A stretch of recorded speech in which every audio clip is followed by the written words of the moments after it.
Hello സുഹൃത്തുക്കളെ, ഇന്ന് രാത്രി നമ്മൾ യാത്ര ചെയ്യാൻ പോകുന്നത് 19-ാം നൂറ്റാണ്ടിൻ്റെ അവസാനങ്ങളിലേക്കാണ്. കൃത്യമായി പറഞ്ഞാൽ 1889-ലെ മലബാറിലേക്ക്. ഇന്നത്തെ കോഴിക്കോടും പരിസര പ്രദേശങ്ങളും ഉൾപ്പെടുന്ന പഴയ മലബാർ. അവിടെയാണ് മലയാള സാഹിത്യത്തിലെ തന്നെ ആദ്യത്തെ സമ്പൂർണ്ണ നോവൽ എന്ന് വിശേഷിപ്പിക്കാവുന്ന ഇന്ദുലേഖ എന്ന വിസ്മയം പിറവിയെടുക്കുന്നത്. ബ്രിട്ടീഷ് ഭരണവും ഇംഗ്ലീഷ് വിദ്യാഭ്യാസവും കേരളത്തിലെ തറവാടുകളിലേക്ക് മെല്ലെ കടന്നുവരുന്ന പഴയ ആചാരങ്ങളും പുതിയ ചിന്തകളും തമ്മിൽ വലിയൊരു യുദ്ധം തന്നെ നടക്കുന്ന ഒരു കാലഘട്ടമാണത്. ഒ ചന്തുമേനോൻ എന്ന പ്രതിഭ തൻ്റെ ഭാര്യയ്ക്ക് വായിക്കാൻ രസകരമായൊരു കഥ വേണം എന്ന ആഗ്രഹത്തിൽ എഴുതിയതാണ് ഈ നോവലെങ്കിലും ഇത് വെറുമൊരു കഥയല്ല, അന്നത്തെ സാമൂഹിക വ്യവസ്ഥിതിക്ക് നേരെയുള്ള വലിയൊരു ചോദ്യചിഹ്നം കൂടിയായിരുന്നു. ഇന്നത്തെ നമ്മുടെ കഥയിലെ നായിക ഇന്ദുലേഖ വെറുമൊരു സ്ത്രീയല്ല, ആ കാലഘട്ടത്തിലെ പെൺകുട്ടികൾക്ക് സ്വപ്നം കാണാൻ പോലും കഴിയാത്തത്ര സ്വാതന്ത്ര്യവും അറിവുമുള്ളവളാണ്. മണ്ടത്തരങ്ങളും ജാതി മേൽക്കോയ്മയും തലയിലേറ്റിയ വിഡ്ഢിയായ ഒരു ജന്മി സൂര്യനമ്പൂതിരിപ്പാട് വിവാഹാലോചനയുമായി വരുന്നതും ഇംഗ്ലീഷ് വിദ്യാഭ്യാസം സിദ്ധിച്ച സ്വന്തം നിലപാടുകളുള്ള ഇന്ദുലേഖ അദ്ദേഹത്തെ നേരിടുന്നതും അതിനിടയിൽ വിരിയുന്ന മാധവന്റെയും ഇന്ദുലേഖയുടെയും പ്രണയവുമാണ് നമ്മുടെ കഥയുടെ കാതൽ. പ്രേമവും പരിഭവവും യാത്രകളും ഒപ്പം ചിരിപ്പിക്കുകയും ചിന്തിപ്പിക്കുകയും ചെയ്യുന്ന ഒട്ടേറെ മുഹൂർത്തങ്ങളും ഇതിലുണ്ട്. ഇതൊന്ന് സങ്കല്പിച്ചു നോക്കൂ. മങ്ങിയ വെളിച്ചം വീഴുന്ന ഒരു പഴര എട്ടുകെട്ട്, മുറ്റത്തെ മുല്ലപ്പൂവിൻ്റെയും എണ്ണവിളക്കിൻ്റെയും ഗന്ധം, അകത്തെ തളത്തിൽ ഗൗരവത്തോടെ ഇരിക്കുന്ന കാരണവർ. എന്നാൽ മുകളിലത്തെ നിലയിലെ ഒരു ജനാലയ്ക്കൽ പുറത്തെ നിലാവിലേക്ക് നോക്കി കയ്യിലൊരു ഇംഗ്ലീഷ് പുസ്തകവുമായിരിക്കുന്ന അതീവ സുന്ദരിയായൊരു പെൺകുട്ടി. അവളാണ് ഇന്ദുലേഖ. ആ ചിത്രം മനസ്സിൽ വെച്ചുകൊണ്ട് നമുക്ക് ഈ കഥ തുടങ്ങാം. ഒരു മിനിറ്റ് സുഹൃത്തുക്കളെ, കഥ തുടങ്ങുന്നതിന് മുമ്പ് ഒരു കാര്യം. നിങ്ങൾ ഈ രാത്രി യാത്രകൾ ശരിക്കും ആസ്വദിക്കുന്നുണ്ടെങ്കിൽ വീഡിയോ ലൈക്ക് ചെയ്യാനും സ്ലംബർ സാഗ സബ്സ്ക്രൈബ് ചെയ്യാനും മറക്കരുത്. പിന്നെ നിങ്ങൾ എവിടെ നിന്നാണ് ഇത് കേൾക്കുന്നത്, ഇപ്പോൾ അവിടെ എത്ര സമയമായി എന്നതിനെക്കുറിച്ച് ഒരു കമൻ്റ് ഇടുക. കാരണം ആരൊക്കെ എവിടെ നിന്നൊക്കെയാണ് ഈ കഥ കേൾക്കുന്നതെന്ന് എനിക്ക് അറിയാൻ താല്പര്യമുണ്ട്. ഇപ്പോൾ നിങ്ങളുടെ ബെഡ്റൂം ലൈറ്റുകൾ ഡിം ചെയ്യുക. നല്ലൊരു പശ്ചാത്തല ശബ്ദത്തിനായി ആ ഫാൻ ഓൺ ചെയ്യുക. ഇന്ന് രാത്രിയിലെ ഈ യാത്രയിലേക്ക് നമുക്ക് ഒരുമിച്ച് മുന്നോട്ട് പോകാം. ഇനി നമുക്ക് ആ തറവാടിൻ്റെ ഉള്ളറകളിലേക്ക് ഒന്നുകൂടി സൂക്ഷിച്ചു നോക്കാം.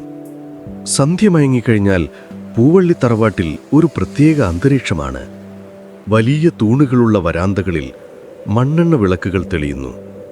അകത്തെ മുറികളിൽ തറവാട്ടിലെ സ്ത്രീകൾ കൂട്ടം കൂടിയിരുന്ന് വെറ്റില മുറുക്കുന്നതിനിടയിൽ നാട്ടിലെയും വീട്ടിലെയും വിശേഷങ്ങൾ പങ്കുവെക്കുന്നുണ്ടാകും. പലപ്പോഴും അത് പരദൂഷണങ്ങളിലേക്കും അന്ധവിശ്വാസങ്ങളുടെ കഥകളിലേക്കും വഴിമാറും. യക്ഷികളെക്കുറിച്ചും മന്ത്രവാദത്തെക്കുറിച്ചുമൊക്കെ ഭയപ്പെടുത്തുന്ന കഥകൾ അവിടെ തകൃതിയായി നടക്കും. എന്നാൽ ഇന്ദുലേഖ ഈ കൂട്ടുകെട്ടുകളിൽ നിന്നെല്ലാം ഒഴിഞ്ഞുമാറി നിൽക്കുന്നു. അവൾക്ക് അത്തരം സംസാരങ്ങളിൽ താല്പര്യമില്ല. അനാവശ്യമായ ഗോസിപ്പുകൾ പറയുന്നതും കേൾക്കുന്നതും സമയം കളയലാണെന്ന് അവൾ വിശ്വസിക്കുന്നു.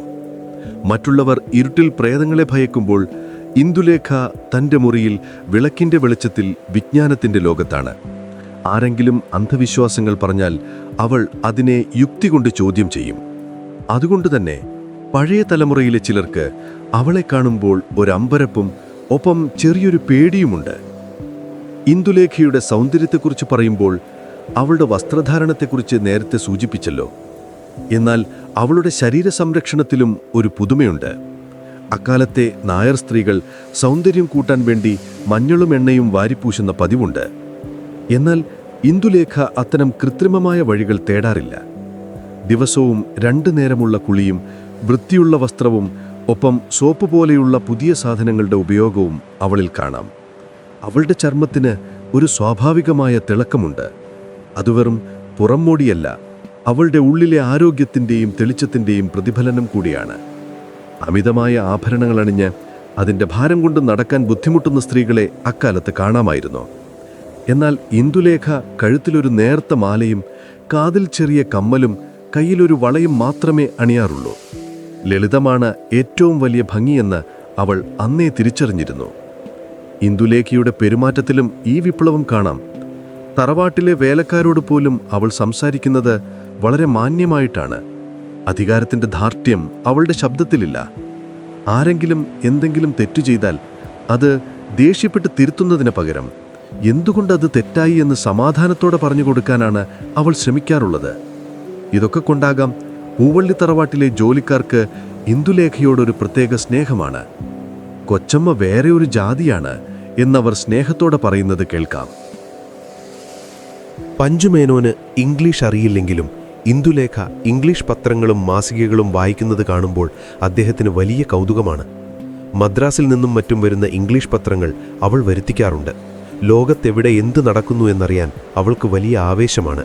സ്ത്രീകളുടെ അവകാശങ്ങളെക്കുറിച്ചും വിദേശ രാജ്യങ്ങളിലെ മാറ്റങ്ങളെക്കുറിച്ചും അവൾ വായിച്ചറിയുന്നു. ഈ അറിവുകൾ അവൾ തനിക്ക് വേണ്ടി മാത്രമല്ല ഉപയോഗിക്കുന്നത്.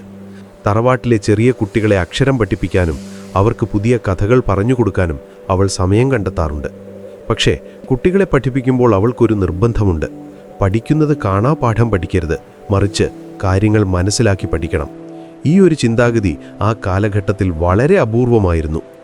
ഇന്ദുലേഖയുടെ മുറിയിലെ ജനാലയിലൂടെ നോക്കിയാൽ വിശാലമായ തൊടിയും അതിനപ്പുറം വയലുകളും കാണാം.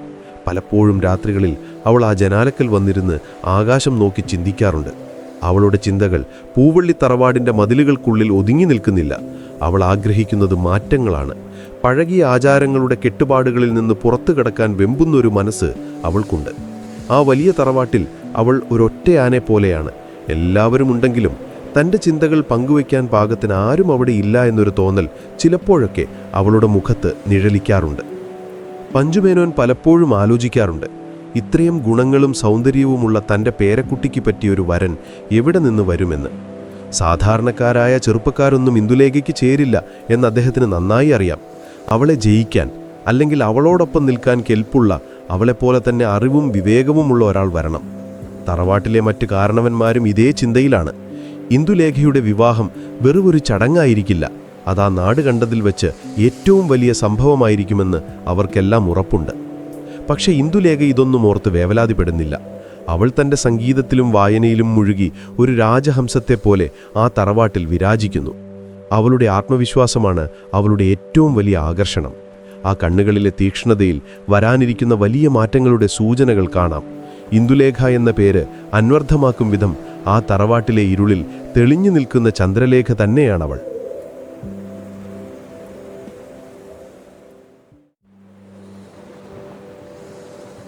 ഇനി നമുക്ക് ഈ കഥയിലെ നായകനിലേക്കൊന്ന് തിരിയാം. ഇന്ദുലേഖ എന്ന ചന്ദ്രലേഖയ്ക്ക് ചേരുന്ന ഒരു സൂര്യൻ തന്നെ വേണമല്ലോ. അതാണ് മാധവൻ. പൂവള്ളി തറവാട്ടിലെ തന്നെ ഒരംഗമാണ് മാധവൻ.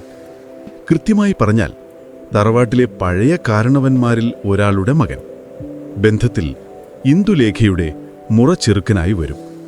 അതുകൊണ്ട് തന്നെ ചെറുപ്പം മുതലേ ഇവർ തമ്മിൽ വലിയ അടുപ്പമാണ്. എന്നാൽ മാധവൻ വെറുമൊരു തറവാട്ട് നായരല്ല. അക്കാലത്തെ മലബാറിലെ യുവാക്കൾക്കിടയിൽ ഒരത്ഭുതം തന്നെയാണ് ഇദ്ദേഹം. 6 അടിയിലധികം പൊക്കവും അതിനൊത്ത തടിമിടുക്കും സ്വർണ്ണ നിറവുമുള്ള ഒരു സുന്ദര പുരുഷൻ. കണ്ടാൽ ആരും ഒന്ന് നോക്കി നിന്നു പോകുന്ന അഴക്. പുരാണങ്ങളിലെ മന്മഥനെ പോലെയാണ് മാധവൻ എന്നാണ് നാട്ടുകാർ പറയുന്നത്. എന്നാൽ ആ സൗന്ദര്യത്തെക്കാളുപരി മാധവന്റെ വ്യക്തിത്വമാണ് എടുത്തു പറയേണ്ടത്. മാധവന്റെ വിദ്യാഭ്യാസം നടന്നത് മദ്രാസിലാണ്. അക്കാലത്ത് മദ്രാസ് പട്ടണത്തിൽ പോയി ഇംഗ്ലീഷ് പഠിക്കുക എന്നത് വലിയൊരു കാര്യമാണ്. BA പരീക്ഷ ഉന്നത വിജയത്തോടെ പാസ്സായ മാധവൻ ഇപ്പോൾ നിയമബിരുദത്തിന് പഠിച്ചുകൊണ്ടിരിക്കുകയാണ്. ഇംഗ്ലീഷ് ഭാഷയിലുള്ള അദ്ദേഹത്തിൻ്റെ പാണ്ഡിത്യം സായപ്പന്മാരെ പോലെ അമ്പരപ്പിക്കുന്നതാണ്. പക്ഷേ ഇംഗ്ലീഷ് പഠിച്ചു എന്നതുകൊണ്ട് മാധവൻ തൻ്റെ നാടിനെയോ സംസ്കാരത്തെയോ തള്ളിപ്പറയുന്നില്ല. മറിച്ച് പാശ്ചാത്യരുടെ നല്ല ശീലങ്ങളെ ജീവിതത്തിലേക്ക് പകർത്താനാണ് അദ്ദേഹം ശ്രമിക്കുന്നത്. പഴയ നായർ യുവാക്കൾ തലയിൽ കുടുമ വെച്ച് നടക്കുമ്പോൾ മാധവൻ തലമുടി വെട്ടി ഒതുക്കി ക്രോപ്പ് ചെയ്താണ് നടക്കുന്നത്. അതാ നാട്ടിൽ വലിയൊരു ഫാഷൻ തരംഗമായി മാറിക്കഴിഞ്ഞു. പൂവള്ളി തറവാട്ടിലെ കാരണവർ പഞ്ചുമേനോന് മാധവന് ജീവനാണ്. തൻ്റെ മരുമക്കളിൽ ഏറ്റവും മിടുക്കൻ മാധവനാണെന്ന് അദ്ദേഹം എപ്പോഴും പറയും. മാധവന്റെ പഠിപ്പിനു വേണ്ട പണം അയച്ചു കൊടുക്കുന്നതും അവനെ പ്രോത്സാഹിപ്പിക്കുന്നതുമെല്ലാം പഞ്ചുമേനോൻ തന്നെയാണ്. എൻ്റെ മാധവൻ പഠിച്ച് വലിയൊരു ജഡ്ജിയാകും, അപ്പോൾ ഈ തറവാടിൻ്റെ കീർത്തി ലോകം മുഴുവൻ അറിയും എന്ന് പഞ്ചുമേനോൻ പലപ്പോഴും ഊറ്റം കൊള്ളാറുണ്ട്. മാധവൻ അവധിക്കാലത്ത് തറവാട്ടിലെത്തുമ്പോൾ അദ്ദേഹത്തെ കാണാൻ നാട്ടുകാർ തടിച്ചുകൂടാറുണ്ട്. കോട്ടും പാൻറ്റുമിട്ട് കയ്യിലൊരു വടിയും പിടിച്ച് തലയുയർത്തി മാധവൻ നടന്നു വരുമ്പോൾ അതൊരു കാഴ്ച തന്നെയാണ്. അക്കാലത്തെ പല തറവാട്ടിലെയും ചെറുപ്പക്കാർ മടിയന്മാരും വിനോദങ്ങളിൽ മാത്രം താൽപ്പര്യമുള്ളവരുമായിരുന്നു. കഥകളി ഭ്രാന്തം, ചീട്ടുകളിയും സ്ത്രീവിഷുവുമൊക്കെയായി സമയം കളയുന്നവരായിരുന്നു അധികം പേരും. എന്നാൽ മാധവൻ ഇക്കൂട്ടത്തിൽ പെടുന്നില്ല. മദ്യപാനമോ മറ്റു ദുശ്ശീലങ്ങളോ അദ്ദേഹത്തിനില്ല. സമയം കിട്ടുമ്പോഴെല്ലാം വായനയിലാണ് ശ്രദ്ധ, അല്ലെങ്കിൽ കായിക വിനോദങ്ങളിൽ ഏർപ്പെടും. ക്രിക്കറ്റും ടെന്നീസും പോലുള്ള ഇംഗ്ലീഷ് കളികളിൽ മാധവൻ വലിയ കേമനാണ്. ഇതൊക്കെ കാണുമ്പോൾ തറവാട്ടിലെ പ്രായമായ സ്ത്രീകൾക്ക് അത്ഭുതമാണ്. ഇവൻ ആള് കൊള്ളാമല്ലോ, ഇങ്ങനെ ഒരു ക്ഷീണം പിടിക്കാത്ത ശരീരം വേറെ ആർക്കുമില്ല എന്നവർ രഹസ്യമായി പറയും. മാധവന്റെ സ്വഭാവം വളരെ സൗമ്യമാണ്. ആരോടും തട്ടിക്കേറാനോ അനാവശ്യമായി ദേഷ്യപ്പെടാനോ അദ്ദേഹം നിൽക്കാറില്ല. എന്നാൽ സ്വന്തം അഭിമാനത്തിന് ക്ഷതം വരുന്ന എന്തെങ്കിലും കണ്ടാൽ അദ്ദേഹം മിണ്ടാതിരിക്കുകയുമില്ല. കാരണന്മാരെ ബഹുമാനിക്കുമെങ്കിലും അവരുടെ കാലു പിടിക്കാനോ അവർ പറയുന്നത് തൊണ്ട തൊടാതെ വിഴുങ്ങാനോ മാധവൻ തയ്യാറല്ല. ഇതാണ് മാധവനെ മറ്റുള്ളവരിൽ നിന്ന് വ്യത്യസ്തനാക്കുന്നത്. തനിക്ക് ശരിയെന്ന് തോന്നുന്ന കാര്യങ്ങൾ ആരുടെ മുഖത്ത് നോക്കിയും പറയാനുള്ള ധൈര്യം ആ ഇംഗ്ലീഷ് വിദ്യാഭ്യാസത്തിലൂടെ അദ്ദേഹത്തിന് കിട്ടിയിട്ടുണ്ട്. ഇനി ഇന്ദുലേഖയുമായുള്ള ബന്ധത്തിലേക്ക് വരാം. ഇവർ തമ്മിലുള്ള അടുപ്പം വെറുമൊരു സാധാരണ പ്രണയമല്ല. പരസ്പരം കണ്ടും മുട്ടിയുരുമിയും നടക്കുന്ന കമിതാക്കളെ പോലെ അല്ല ഇവർ. ഇവരുടെ പ്രണയം വളർന്നത് ബുദ്ധിപരമായ തലത്തിലാണ്. ഇന്ദുലേഖയ്ക്ക് ഇംഗ്ലീഷ് പഠിക്കാനുള്ള ആഗ്രഹമുണ്ടായപ്പോൾ അതിന് പൂർണ്ണ പിന്തുണ നൽകിയത് മാധവനാണ്. മദ്രാസിൽ നിന്ന് വരുമ്പോൾ അവൾക്ക് വായിക്കാൻ പുസ്തകങ്ങൾ കൊണ്ടുവരുന്നതും അവളുമായി ലോകകാര്യങ്ങൾ ചർച്ച ചെയ്യുന്നതും മാധവന്റെ പതിവാണ്. ഇന്ദുലേഖയുടെ സൗന്ദര്യത്തെക്കാൾ മാധവൻ ഇഷ്ടപ്പെടുന്നത് അവളുടെ ബുദ്ധിയെയാണ്. തിരിച്ചും അങ്ങനെ തന്നെ. മാധവന്റെ അറിവും പുതിയ ചിന്താഗതിയുമാണ് ഇന്ദുലേഖയെ ആകർഷിച്ചത്. ഇവരുടെ കൂടിക്കാഴ്ചകൾ പലപ്പോഴും തറവാട്ടിലെ പൂന്തോട്ടത്തിലോ ഇന്ദുലേഖയുടെ മുറിയിലോ വെച്ചായിരിക്കും. അവിടെ നടക്കുന്നത് വെറും പ്രണയ സല്ലാപങ്ങളല്ല. ഷേക്സ്പിയറിന്റെ നാടകങ്ങളെക്കുറിച്ചും ഇംഗ്ലണ്ടിലെ പാർലമെന്റ് സംവിധാനത്തെക്കുറിച്ചും കവികളുടെ ഭാവനകളെക്കുറിച്ചുമൊക്കെയാണ് അവർ സംസാരിക്കുന്നത്. സാധാരണ കാമുകി കാമുകന്മാർ നീ എൻ്റെ ജീവനാണ് എന്നൊക്കെ പറഞ്ഞ് സമയം കളയുമ്പോൾ ഇവർ രണ്ടുപേരും രണ്ട് ഉറ്റ സുഹൃത്തുക്കളെ പോലെയാണ് പെരുമാറുന്നത്. മാധവന് ഇന്ദുലേഖയോടുള്ള ഇഷ്ടം വെറുമൊരു ആസക്തിയല്ല. ആ കാലഘട്ടത്തിൽ നിലനിന്നിരുന്ന സംബന്ധം എന്ന രീതി മാധവന് ഒട്ടും താൽപ്പര്യമില്ല. നായർ സമുദായത്തിൽ അന്ന് സ്ത്രീകൾക്ക് ഒന്നിലധികം ഭർത്താക്കന്മാരാകാമായിരുന്നു. അതുപോലെ പുരുഷന്മാർക്കുമാവാം. വിവാഹം എന്നത് വെറുമൊരു കരാർ മാത്രമായിരുന്നു അന്ന്. ആർക്കെപ്പോൾ വേണമെങ്കിലും അത് അവസാനിപ്പിക്കാം. എന്നാൽ മാധവൻ പഠിച്ച പാഠങ്ങൾ വേറെയാണ്. വിവാഹമെന്നാൽ ഒരുവനൊരുത്തി എന്ന ആശയത്തിൽ മാധവൻ വിശ്വസിക്കുന്നു. തൻ്റെ ജീവിതത്തിൽ ഒരു സ്ത്രീ മാത്രമേ ഉണ്ടാകാവൂ എന്നും അത് ഇന്ദുലേഖ തന്നെ ആയിരിക്കണമെന്നും അവൻ മനസ്സിലുറപ്പിച്ചു കഴിഞ്ഞു. ഇന്ദുലേഖയ്ക്കും അതേ അഭിപ്രായമാണ്. തന്നെ ബഹുമാനിക്കാത്ത, തൻ്റെ അഭിപ്രായങ്ങൾക്ക് വില കൽപ്പിക്കാത്ത ഒരാളെ ഭർത്താവായി കിട്ടുന്നത് അവൾക്ക് ആലോചിക്കാൻ പോലും വയ്യ. മാധവന്റെ സാമീപ്യത്തിൽ അവൾക്ക് വലിയൊരു സുരക്ഷിതത്വം അനുഭവപ്പെടുന്നുണ്ട്. അവൻ സംസാരിക്കുമ്പോൾ ഇന്ദുലേഖ കണ്ണിമ വെട്ടാതെ നോക്കിയിരുന്നു പോകും. അവൻ്റെ ഇംഗ്ലീഷ് ഉച്ചാരണവും കാര്യങ്ങൾ സമർത്ഥിക്കാനുള്ള കഴിവും അവളെ വല്ലാതെ സ്വാധീനിച്ചിട്ടുണ്ട്. ഈ പ്രണയം തറവാട്ടിലെ മറ്റുള്ളവർക്കും അറിയാത്ത കാര്യമൊന്നുമല്ല. മുറപ്പെണ്ണും മുറച്ചെറുക്കനും തമ്മിലുള്ള ഇഷ്ടം അവിടെ ആർക്കും ഒരു എതിർപ്പുള്ള കാര്യമല്ല. പണ്ട് മുതലേ കാരണവൻ പഞ്ചുമേനോനും ആഗ്രഹിക്കുന്നത് ഇതുതന്നെയാണ്. മാധവന്റെ പഠിപ്പും മിടുക്കും കണ്ട് ഇവൻ തന്നെ എൻ്റെ ഇന്ദുലേഖയ്ക്ക് പറ്റിയ ആൾ എന്ന് അദ്ദേഹം പലവട്ടം മനസ്സിൽ കുറിച്ചിട്ടുണ്ട്. തറവാട്ടിലെ മറ്റു സ്ത്രീകളും ഇവരെ ജോഡികളായിട്ടാണ് കാണുന്നത്. മാധവൻ വരുമ്പോൾ ഇന്ദുലേഖയുടെ മുഖത്തുണ്ടാകുന്ന ആ തിളക്കവും ഇന്ദുലേഖയുടെ പേര് കേൾക്കുമ്പോൾ മാധവന്റെ മുഖത്തുണ്ടാകുന്ന ആ നാണവും അവർക്കെല്ലാം രസമുള്ള കാഴ്ചയാണ്. ഒരിക്കൽ ഇന്ദുലേഖ മാധവനോട് ചോദിച്ചു, നമ്മുടെ നാട്ടിലെ സ്ത്രീകളുടെ അവസ്ഥയെക്കുറിച്ച് നിങ്ങൾക്ക് എന്ത് തോന്നുന്നു എന്ന്. അന്ന് മാധവൻ നൽകിയ മറുപടി വളരെ ഗൗരവമുള്ളതായിരുന്നു. സ്ത്രീകൾക്ക് വിദ്യാഭ്യാസം നൽകിയാൽ മാത്രമേ ഈ നാട് നന്നാവൂ. അവരെ അടുക്കളയിൽ തള്ളിച്ചിടാനുള്ളവരല്ല. നിന്നെപ്പോലെ സ്വന്തം കാലിൽ നിൽക്കാൻ കെൽപ്പുള്ളവരാകണം എല്ലാവരും. ഈ വാക്കുകൾ കേട്ടപ്പോൾ ഇന്ദുലേഖയ്ക്ക് മാധവനോടുള്ള ബഹുമാനം ഇരട്ടിക്കുകയാണ് ചെയ്തത്. തന്നെ വെറുമൊരു ഭംഗിയുള്ള വസ്തുവായി കാണാതെ തുല്യ വ്യക്തിത്വമായി കാണുന്ന മാധവന്റെ ആ മനസ്സിനെയാണ് അവൾ പ്രണയിക്കുന്നത്. ഇവരുടെ പ്രണയത്തിനൊരു പ്രത്യേകതയുണ്ട്, അതിരുകളില്ലാത്ത വിശ്വാസം. മാധവൻ മദ്രാസിലായിരിക്കുമ്പോൾ ഇന്ദുലേഖയ്ക്ക് കത്തുകൾ അയക്കാറുണ്ട്. ആ കത്തുകളിൽ നിറയെ സ്നേഹത്തേക്കാൾ ഉപരി അവൻ അവിടെ കണ്ട പുതിയ ലോകത്തെക്കുറിച്ചുള്ള വിശേഷങ്ങളായിരിക്കും. ഇന്ദുലേഖ ആ കത്തുകൾ നിധി പോലെ സൂക്ഷിച്ചുവെക്കും.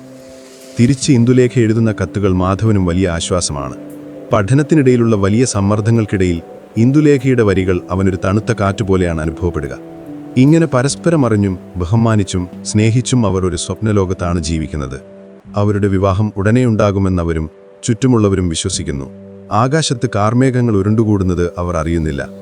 പഞ്ചുമേനോന്റെ മനസ്സിലെ വാത്സല്യം വാശിയായി മാറാൻ പോകുന്നതും തറവാട്ടിലെ സമാധാനം തകരാൻ പോകുന്നതും ആരും മുൻകൂട്ടി കാണുന്നില്ല. പൂവള്ളി തറവാടിന്റെ ഐശ്വര്യമായ ഈ പ്രണയം താമസിയാതെ വലിയൊരു പരീക്ഷണത്തെ നേരിടാൻ പോവുകയാണ്. എന്നാൽ ഇപ്പോൾ ഈ നിമിഷത്തിൽ മാധവന്റെയും ഇന്ദുലേഖയുടെയും മനസ്സ് നിറയെ പ്രതീക്ഷകളുടെ പൂക്കാലമാണ്.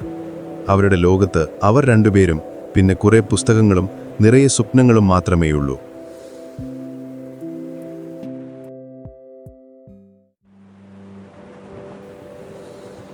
ഇന്നത്തെ നമ്മുടെ കഥാഭാഗം ആരംഭിക്കുന്നത് പൂവള്ളി തറവാട്ടിലെ പൂമുഖത്താണ്.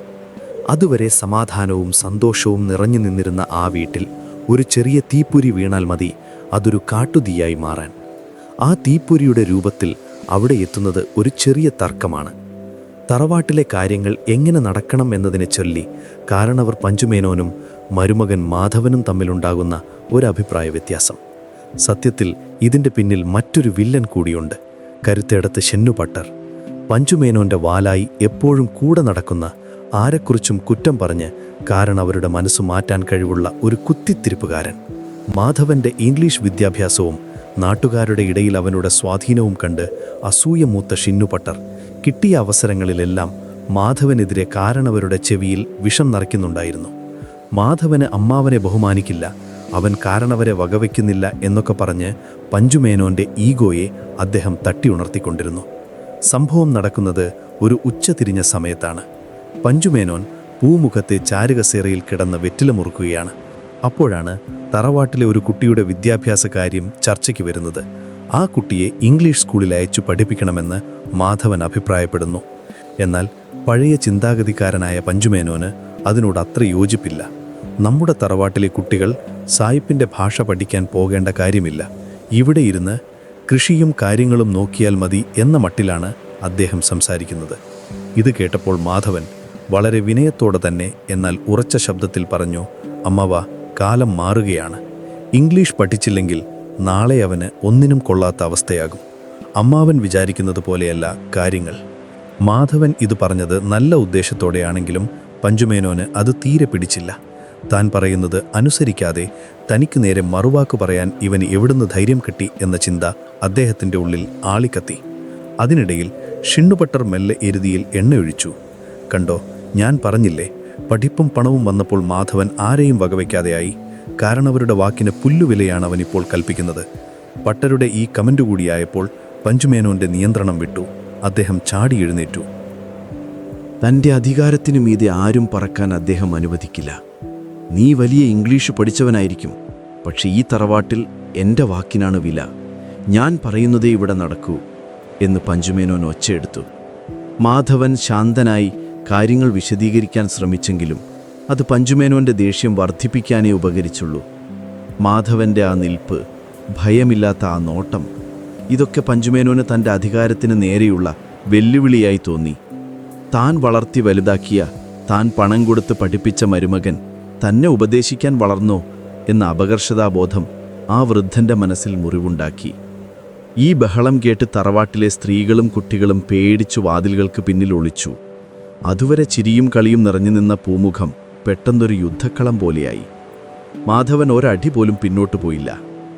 അമ്മാവ, ഞാൻ അമ്മാവനെ ബഹുമാനിക്കുന്നുണ്ട്, പക്ഷെ സത്യം പറയാതിരിക്കാൻ എനിക്ക് കഴിയില്ല. അന്ധവിശ്വാസങ്ങളും പഴഞ്ചൻ വാശികളും കൊണ്ട് കുട്ടികളുടെ ഭാവി നശിപ്പിക്കരുത് എന്ന് മാധവൻ തുറന്നടിച്ചു. പഴഞ്ചൻ വാശിയോ? എടാ അഹങ്കാരി എന്ന് ആക്രോശിച്ചുകൊണ്ട് പഞ്ചുമേനോൻ വിറയ്ക്കുന്ന കൈകളോടെ മാധവന് നേരെ വിരൽ ചൂണ്ടി. വർഷങ്ങളായി മനസ്സിൽ കൊണ്ടു നടന്ന വാത്സല്യം ആ നിമിഷം വെറും വെറുപ്പായി മാറുന്നത് അവിടെ കൂടിയവർ ഭയത്തോടെ കണ്ടുനിന്നു.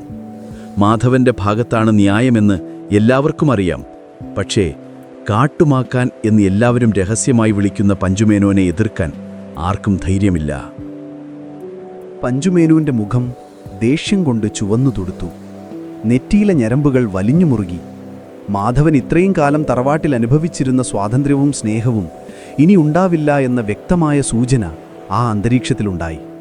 കാര്യങ്ങൾ കൈവിട്ടു പോവുകയാണെന്ന് മാധവനും മനസ്സിലായി. പക്ഷേ സ്വന്തം ആത്മാഭിമാനം പണയം വെച്ച് മാപ്പു പറയാൻ അവൻ തയ്യാറായിരുന്നില്ല. കാരണം അവൻ തെറ്റൊന്നും ചെയ്തിട്ടില്ലല്ലോ. ഈ തർക്കം വെറും ഒരു സ്കൂൾ പ്രവേശനത്തിൻ്റെ കാര്യമല്ല, മറിച്ച് പഴയ തലമുറയും പുതിയ തലമുറയും തമ്മിലുള്ള അന്ധമായ അനുസരണയും വ്യക്തിസ്വാതന്ത്ര്യവും തമ്മിലുള്ള വലിയൊരു പോരാട്ടത്തിൻ്റെ തുടക്കമായിരുന്നു അത്. പഞ്ചുമേനോന്റെ കോപം അതിൻ്റെ ഉച്ചസ്ഥായിയിലെത്തി നിൽക്കുന്ന നിമിഷമാണിത്. മാധവന്റെ ധിക്കാരം ഇനി സഹിക്കാൻ കഴിയില്ലെന്ന് അദ്ദേഹം തീരുമാനിച്ചു.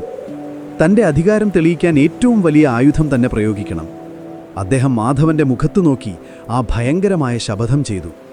നിന്റെ ഈ അഹങ്കാരം വെച്ചുകൊണ്ട് എൻ്റെ ഇന്ദുലേഖയെ നിനക്ക് വിവാഹം കഴിച്ചു തരാൻ എനിക്ക് സൗകര്യമില്ല. നീ വിചാരിക്കുന്നത് ഇന്ദുലേഖയെ നിനക്ക് മാത്രമേ കിട്ടൂ എന്നാണോ? എന്നാൽ കേട്ടോ, അവളെ ഞാൻ വേറെ കല്യാണം കഴിപ്പിക്കും. ഒരു നമ്പൂതിരിയെക്കൊണ്ട് തന്നെ അവളെ വേളി കഴിപ്പിക്കും.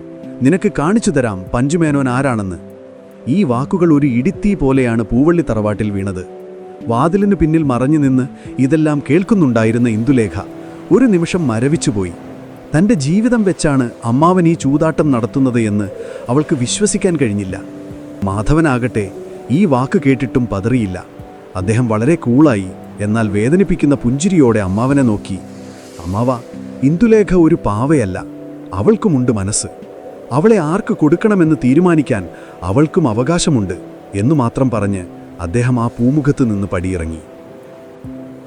മാധവൻ പോയെങ്കിലും പഞ്ചുമേനോന്റെ കലി അടങ്ങിയില്ല. അദ്ദേഹം ഉടൻ തന്നെ കാര്യസ്ഥന്മാരെ വിളിച്ചുകൂട്ടി. എത്രയും പെട്ടെന്ന് ഇന്ദുലേഖയ്ക്ക് ചേരുന്ന ഒരു നമ്പൂതിരിയെ കണ്ടെത്തണം. വലിയ സമ്പത്തും പ്രതാപവുമുള്ള ആളായിരിക്കണം. മാധവന്റെ മുൻപിൽ വച്ച് ആ വിവാഹം ഗംഭീരമായി നടത്തണം എന്ന് അദ്ദേഹം ഉത്തരവിട്ടു. അങ്ങനെയാണ് നമ്മുടെ കഥയിലെ അടുത്ത കഥാപാത്രമായ സൂര്യനമ്പൂതിരിപ്പാടിനെക്കുറിച്ചുള്ള അന്വേഷണം തുടങ്ങുന്നത്. സമ്പന്നനും എന്നാൽ ഒട്ടും വിവരമില്ലാത്തവനുമായ ഒരു ജന്മിയെ കണ്ടെത്താൻ അവർക്ക് അധികം പ്രയാസപ്പെടേണ്ടി വന്നില്ല. തറവാട്ടിലെ അന്തരീക്ഷം അതോടെ ആകെ മാറിമറിഞ്ഞു. അതുവരെയുണ്ടായിരുന്ന ചിരിയും കളിയും നിലച്ചു. എല്ലായിടത്തും ഒരു മരണവീട് പോലുള്ള നിശബ്ദത. അമ്മമാരും അമ്മായിമാരും അടുക്കളയിലിരുന്ന് കണ്ണീർ വാർത്തു. മാധവനെപ്പോലെ സ്വർണ്ണക്കുടം പോലുള്ള ഒരു ചെറുപ്പക്കാരനെ ഒഴിവാക്കിയിട്ട് എവിടുന്നോ വരുന്ന ഒരു നമ്പൂതിരിക്ക് ഇന്ദുലേഖയെ കൊടുക്കുക എന്ന് പറഞ്ഞാൽ അവർക്ക് സഹിക്കാവുന്നതിലും അപ്പുറമായിരുന്നു. പക്ഷേ പഞ്ചുമേനോനെ എതിർക്കാൻ ആർക്കാണ് ധൈര്യം? ഇന്ദുലേഖയുടെ അമ്മ പോലും പേടിച്ചരണ്ട് മിണ്ടാതെയിരുന്നു. എന്നാൽ ഇന്ദുലേഖ തളർന്നില്ല. അവൾ തന്നെ മുറിയിൽ അടച്ചിരുന്ന് കരഞ്ഞില്ല. പകരം അവൾ മാധവനെക്കുറിച്ചും അമ്മാവൻ്റെ വാശിയെക്കുറിച്ചും ഗൗരവമായി ചിന്തിച്ചു. മാധവൻ പറഞ്ഞതുപോലെ താനൊരു കളിപ്പാട്ടമല്ല എന്ന് തെളിയിക്കാൻ അവൾ മനസ്സിൽ ഉറപ്പിച്ചു. പഞ്ചുമേനോൻ വിചാരിക്കുന്നതുപോലെ കാര്യങ്ങൾ അത്ര എളുപ്പത്തിൽ നടക്കില്ല എന്ന് ആരും അറിഞ്ഞില്ല.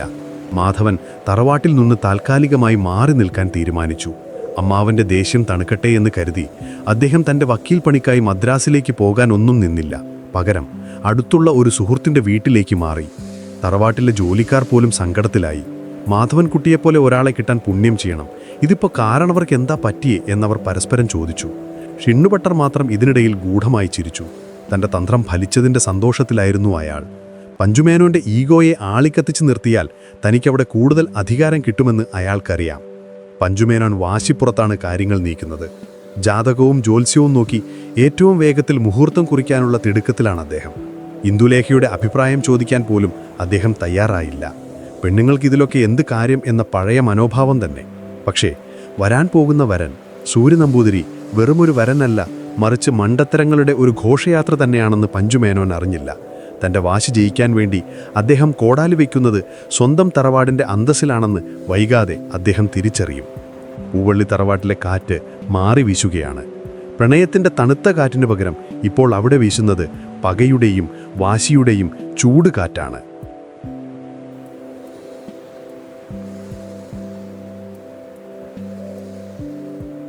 ഇനി നമ്മുടെ കഥയിലെ ഏറ്റവും രസകരമായ, അല്ലെങ്കിൽ ഒരല്പം തമാശ കലർന്ന സന്ദർഭത്തിലേക്കാണ് നാം കടക്കുന്നത്. പൂവള്ളി തറവാട് ഇന്നു വലിയൊരു ഉത്സവത്തിന് തയ്യാറെടുക്കുന്നത് പോലെ അണിഞ്ഞൊരുങ്ങി നിൽക്കുകയാണ്. പഞ്ചുമേനോൻ രാവിലെ മുതൽ തന്നെ പൂമുഖത്ത് അക്ഷമനായി നടക്കുന്നുണ്ട്. കാര്യസ്ഥന്മാർ അങ്ങോട്ടും ഇങ്ങോട്ടും ഓടി നടന്ന് അവസാന വട്ടം മിനുക്കുപണികൾ നടത്തുന്നു. കാരണം നിസാരമല്ല, ഇന്ദുലേഖയെ വിവാഹം കഴിക്കാൻ പോകുന്ന ആ വലിയ ആൾ, സാക്ഷാൽ സൂര്യനമ്പൂതിരിപ്പാട് ഇന്നിവിടെ എത്തുകയാണ്. നാട് കണ്ടതിൽ വെച്ച് ഏറ്റവും വലിയ ജന്മികളിൽ ഒരാൾ. അദ്ദേഹത്തിൻ്റെ വരവ് വെറുമൊരു വരവല്ല, ഒരു രാജാവിൻ്റെ എഴുന്നള്ളത്ത് പോലെ ആയിരിക്കണമെന്ന് പഞ്ചുമേനോന് നിർബന്ധമുണ്ട്. അതുകൊണ്ട് തന്നെ പടിപ്പുര മുതൽ തറവാട്ടുമുറ്റം വരെ തോരണങ്ങൾ തൂക്കി അലങ്കരിച്ചിട്ടുണ്ട്. ഉച്ച കഴിഞ്ഞ് വെയിൽ ചാഞ്ഞു തുടങ്ങിയ സമയം പെട്ടെന്നാണ് ദൂരെ നിന്നൊരാരവം കേൾക്കുന്നത്. അത് നമ്പൂതിരിയുടെ പല്ലക്ക് ചുമക്കുന്നവരുടെ ശബ്ദമാണ്. മേനാവ് അല്ലെങ്കിൽ പല്ലക്ക് എന്ന് പറയുന്നത് അക്കാലത്ത് വലിയ പ്രതാപത്തിൻ്റെ ചിഹ്നമാണ്. സാധാരണക്കാർക്ക് അതിൽ സഞ്ചരിക്കാൻ അവകാശമില്ല. സൂര്യ നമ്പൂതിരിയുടെ പല്ലക്ക് കണ്ടാൽ തന്നെ ആരുമൊന്ന് അന്തം വിട്ടുപോകും. നല്ല ഉറപ്പുള്ള തേക്ക് തടിയിൽ തീർത്ത കൊത്തുപണികളുള്ള പട്ടുതുണി കൊണ്ട് അലങ്കരിച്ച വലിയൊരു പല്ലക്ക്. അത് ചുമക്കാൻ തന്നെ 8 പേരുണ്ട്. അവരുടെ ദേഹത്ത് വിയർപ്പ് പൊടിയുന്നുണ്ടെങ്കിലും ആ താളത്തിന് ഒരു മുടക്കവുമില്ല. പല്ലക്കിന് മുൻപിലും പുറകിലുമായി വലിയൊരു സംഘം തന്നെയുണ്ട്. നമ്പൂതിരിയുടെ കാര്യസ്ഥന്മാർ, വെറ്റിലച്ചെല്ലം ചുമക്കുന്നവർ, പട്ടും വളയും പിടിച്ചിരിക്കുന്നവർ, കൂടാതെ വഴിപോക്കരെ മാറ്റി നിർത്താൻ ഭൃത്യന്മാർ. ആ നാട്ടിലെ വഴികൾ ഇത്രയും വലിയൊരു ഘോഷയാത്രയെ താങ്ങാൻ പാടുപെടുന്നുണ്ട്. പൂവള്ളിത്തറവാടിൻ്റെ പടിപ്പുര കടന്ന് ആ സംഘം മുറ്റത്തേക്ക് പ്രവേശിച്ചപ്പോൾ അത് കാണാൻ തറവാട്ടിലെ കുട്ടികളും വേലക്കാരുമൊക്കെ ഒളിച്ചു നിന്ന് നോക്കുന്നുണ്ടായിരുന്നു. അവർക്കെല്ലാം ആകാംക്ഷയാണ് ഇന്ദുലേഖ കൊച്ചമ്മയെ കെട്ടാൻ പോകുന്ന ആ സുന്ദരൻ എങ്ങനെയിരിക്കും എന്നറിയാൻ. പല്ലക്ക് മുറ്റത്തിറക്കി വെച്ചു. പഞ്ചുമേനോൻ ബഹുമാന പുരസരം പല്ലക്കിനടുത്തേക്ക് ചെന്നു.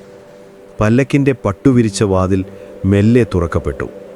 അവിടെയാണ് നമ്മൾ ആ കാഴ്ച കാണുന്നത്. സൂര്യ നമ്പൂതിരിപ്പാട്. പേര് കേൾക്കുമ്പോൾ വലിയ ഗാംഭീര്യം തോന്നുമെങ്കിലും ആളിനെ കണ്ടാൽ ചിരി വരുമോ അതോ സഹതാപം തോന്നുമോ എന്ന് പറയാൻ പറ്റാത്ത അവസ്ഥ. സാമാന്യം നല്ല വണ്ണമുള്ള കുറിയ ഒരു മനുഷ്യൻ. നിറം നല്ല വെളുപ്പാണ്, പക്ഷെ ആ മുഖത്ത് ബുദ്ധിയുടെ ഒരു കണികൾ പോലും കാണാനില്ല. എണ്ണമയം കൊണ്ട് മുഖം വല്ലാതെ തിളങ്ങുന്നുണ്ട്. ചുണ്ടുകൾ സദാസമയം മുറുക്കി ചുവപ്പിച്ചിരിക്കുന്നു. അദ്ദേഹത്തിൻ്റെ വേഷഭൂഷാദികളാണ് ഏറ്റവും രസകരം. ദേഹമാസകലം സ്വർണമാണ്. കഴുത്തിൽ പലതരം മാലകൾ, കാതിൽ വൈരം പതിച്ച കടുക്കനുകൾ, കൈവിരലുകളിൽ 10 മോതിരങ്ങൾ. അതെ, 10 വിരലിലും മോതിരമുണ്ട്. ഇത്രയും ഭാരം ചുമന്നുകൊണ്ട് ഇദ്ദേഹം എങ്ങനെ നടക്കുന്നു എന്ന് ആരും സംശയിച്ചു പോകും. അരയിൽ കെട്ടിയിരിക്കുന്ന മുണ്ട് വെറും മുണ്ടല്ല, സ്വർണ്ണക്കസവ് കൊണ്ട് നെയ്ത വിലപിടിപ്പുള്ള പട്ടുവസ്ത്രമാണ്. അതിൻ്റെ കരയ്ക്ക് തന്നെ വലിയ വീതിയുണ്ട്. ഇതൊക്കെ കാണിക്കുന്നത് തൻ്റെ സമ്പത്തും പ്രതാപവും ആളുകളെ ബോധ്യപ്പെടുത്താനാണ്. ഞാൻ വലിയൊരു സംഭവമാണ് എന്ന് അദ്ദേഹം സ്വയം വിശ്വസിക്കുന്നു. പല്ലക്കിൽ നിന്നിറങ്ങുമ്പോൾ തന്നെ അദ്ദേഹം ചുറ്റുമൊന്ന് കണ്ണോടിച്ചു. ആ നോട്ടത്തിൽ നിറയെ അഹങ്കാരമാണ്. പൂവള്ളി തറവാടിൻ്റെ പ്രൗഢി കണ്ടിട്ട് അദ്ദേഹത്തിന് വലിയ മതിപ്പൊന്നും തോന്നുന്നില്ല. കാരണം തൻ്റെ ഇല്ലത്തിന് അത്രയും വരില്ലല്ലോ ഇതൊന്നുമെന്ന ഭാവമാണ് മുഖത്ത്. പഞ്ചുമേനോൻ കൈകൂപ്പി സ്വാഗതം എന്ന് പറഞ്ഞപ്പോൾ സൂര്യ നമ്പൂതിരി ഒന്ന് മൂളുക മാത്രം ചെയ്തു. സാധാരണക്കാരോട് സംസാരിക്കുന്നത് തൻ്റെ അന്തസ്സിന് കുറവാണെന്നൊരു വിചാരം അദ്ദേഹത്തിനുണ്ട്. കൂടെയുള്ള കാര്യസ്ഥൻ ഗോവിന്ദനാണ് നമ്പൂതിരിക്ക് വേണ്ടി സംസാരിക്കുന്നത്. ഗോവിന്ദൻ വെറുമൊരു കാര്യസ്ഥനല്ല, നമ്പൂതിരിയുടെ മണ്ടത്തരങ്ങൾക്ക് കൂട്ടുനിൽക്കുകയും അദ്ദേഹത്തെ പൊക്കിപ്പറഞ്ഞ് കയ്യിലെടുക്കുകയും ചെയ്യുന്ന വിരുദ്ധനാണ്. പൂമുഖത്തേക്ക് കയറിയിരുന്ന സൂര്യനമ്പൂതിരിയുടെ ഇരിപ്പ് കണ്ടാൽ തന്നെ ചിരിവരും.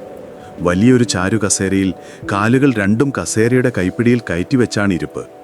ഇത് അക്കാലത്തെ പ്രഭുക്കന്മാരുടെ ഒരു ശീലമാണെന്ന് പറയാം. പക്ഷെ സൂര്യനമ്പൂതിരി അത് ചെയ്യുമ്പോൾ ഒരു കോമാളിയെപ്പോലെ തോന്നും. ഇടയ്ക്കിടെ അദ്ദേഹം തൻ്റെ സ്വർണ്ണമോതിരങ്ങൾ ശരിയാക്കുന്നു, കഴുത്തിലെ മാലയൊന്നുകൂടി എടുത്തു കാണിക്കുന്നു. ഇതൊക്കെ കാണുന്നത് പഞ്ചുമേനോനാണെങ്കിലും ഇന്ദുലേഖ എവിടെയെന്ന ആകാംക്ഷ അദ്ദേഹത്തിൻ്റെ കണ്ണുകളിലുണ്ട്. അദ്ദേഹം അവിടെ ഇരുന്ന് പഞ്ചുമേനോനോട് ചോദിക്കുന്ന ചോദ്യങ്ങളും വിചിത്രമാണ്. ഇവിടെ ഇംഗ്ലീഷ് അറിയുന്ന പെണ്ണുങ്ങളുണ്ടെന്ന് കേട്ടല്ലോ, അവർക്ക് നമ്മളെ കണ്ടാൽ പേടിയാകുമോ എന്നൊക്കെയാണ് ചോദ്യങ്ങൾ.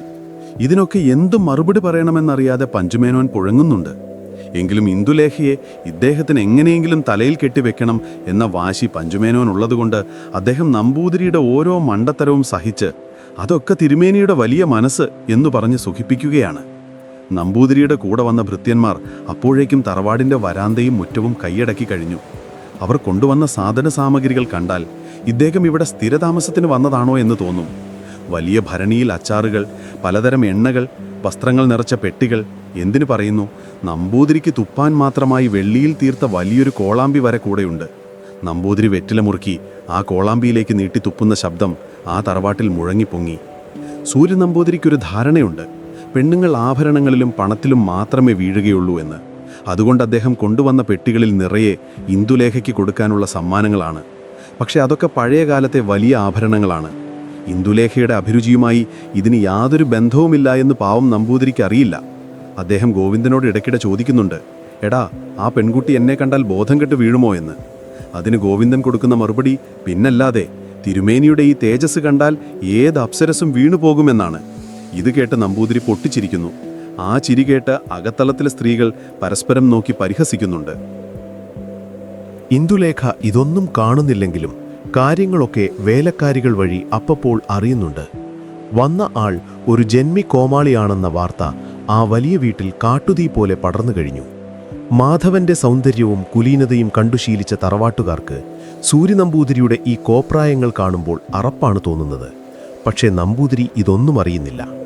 അദ്ദേഹം തൻ്റെ സാങ്കല്പിക ലോകത്ത് ഇന്ദുലേഖയെ ഇതിനകം സ്വന്തമാക്കിയ മട്ടിലാണ് പെരുമാറുന്നത്. അദ്ദേഹത്തിന് ഇടയ്ക്കിടെ ഇംഗ്ലീഷ് വാക്കുകൾ ഉപയോഗിക്കണമെന്ന് വലിയ ആഗ്രഹമാണ്. പക്ഷേ ഒരക്ഷരം പോലും അറിയില്ല.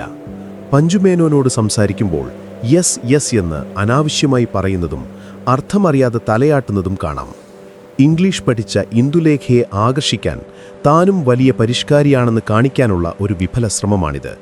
ഇതിനിടയിൽ അദ്ദേഹം തൻ്റെ കൂടെയുള്ളവരോട് ഇംഗ്ലീഷ് മരുന്നുകളെക്കുറിച്ചും ഷൂസിനെക്കുറിച്ചുമൊക്കെ വലിയ അറിവുള്ള പോലെ സംസാരിക്കുന്നുണ്ട്.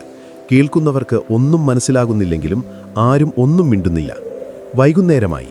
വിളക്കുകൾ തെളിയിക്കപ്പെട്ടു. സൂര്യനമ്പൂതിരിക്ക് താമസിക്കാൻ ഏറ്റവും നല്ല മുറി തന്നെ വിട്ടു നൽകിയിട്ടുണ്ട്. അദ്ദേഹം ആ മുറിയിലേക്ക് പോകുമ്പോൾ നടക്കുന്ന നടപ്പ് ഒന്ന് കാണേണ്ടതാണ്. വയറു കുലുക്കി, കൈകൾ വീശി, തറവാട്ടിലെ ഓരോ തൂണിലും തൊട്ടുനോക്കി, ഇതൊക്കെ പോരാ, എൻ്റെ ഇല്ലത്തെ ഇതിലും വലുതുണ്ട് എന്ന മട്ടിലുള്ള നടപ്പ്. ആ നടപ്പിലും നോട്ടത്തിലും വർത്തമാനത്തിലും നിറഞ്ഞു നിൽക്കുന്നത് അജ്ഞതയും അഹങ്കാരവും മാത്രമാണ്. ഇന്ദുലേഖ എന്ന വിപ്ലവത്തിന് മുൻപിൽ ഈ അഹങ്കാരം എങ്ങനെ ഉരുകി ഒലിക്കുമെന്നത് വരാനിരിക്കുന്ന വലിയൊരു കാഴ്ചയാണ്.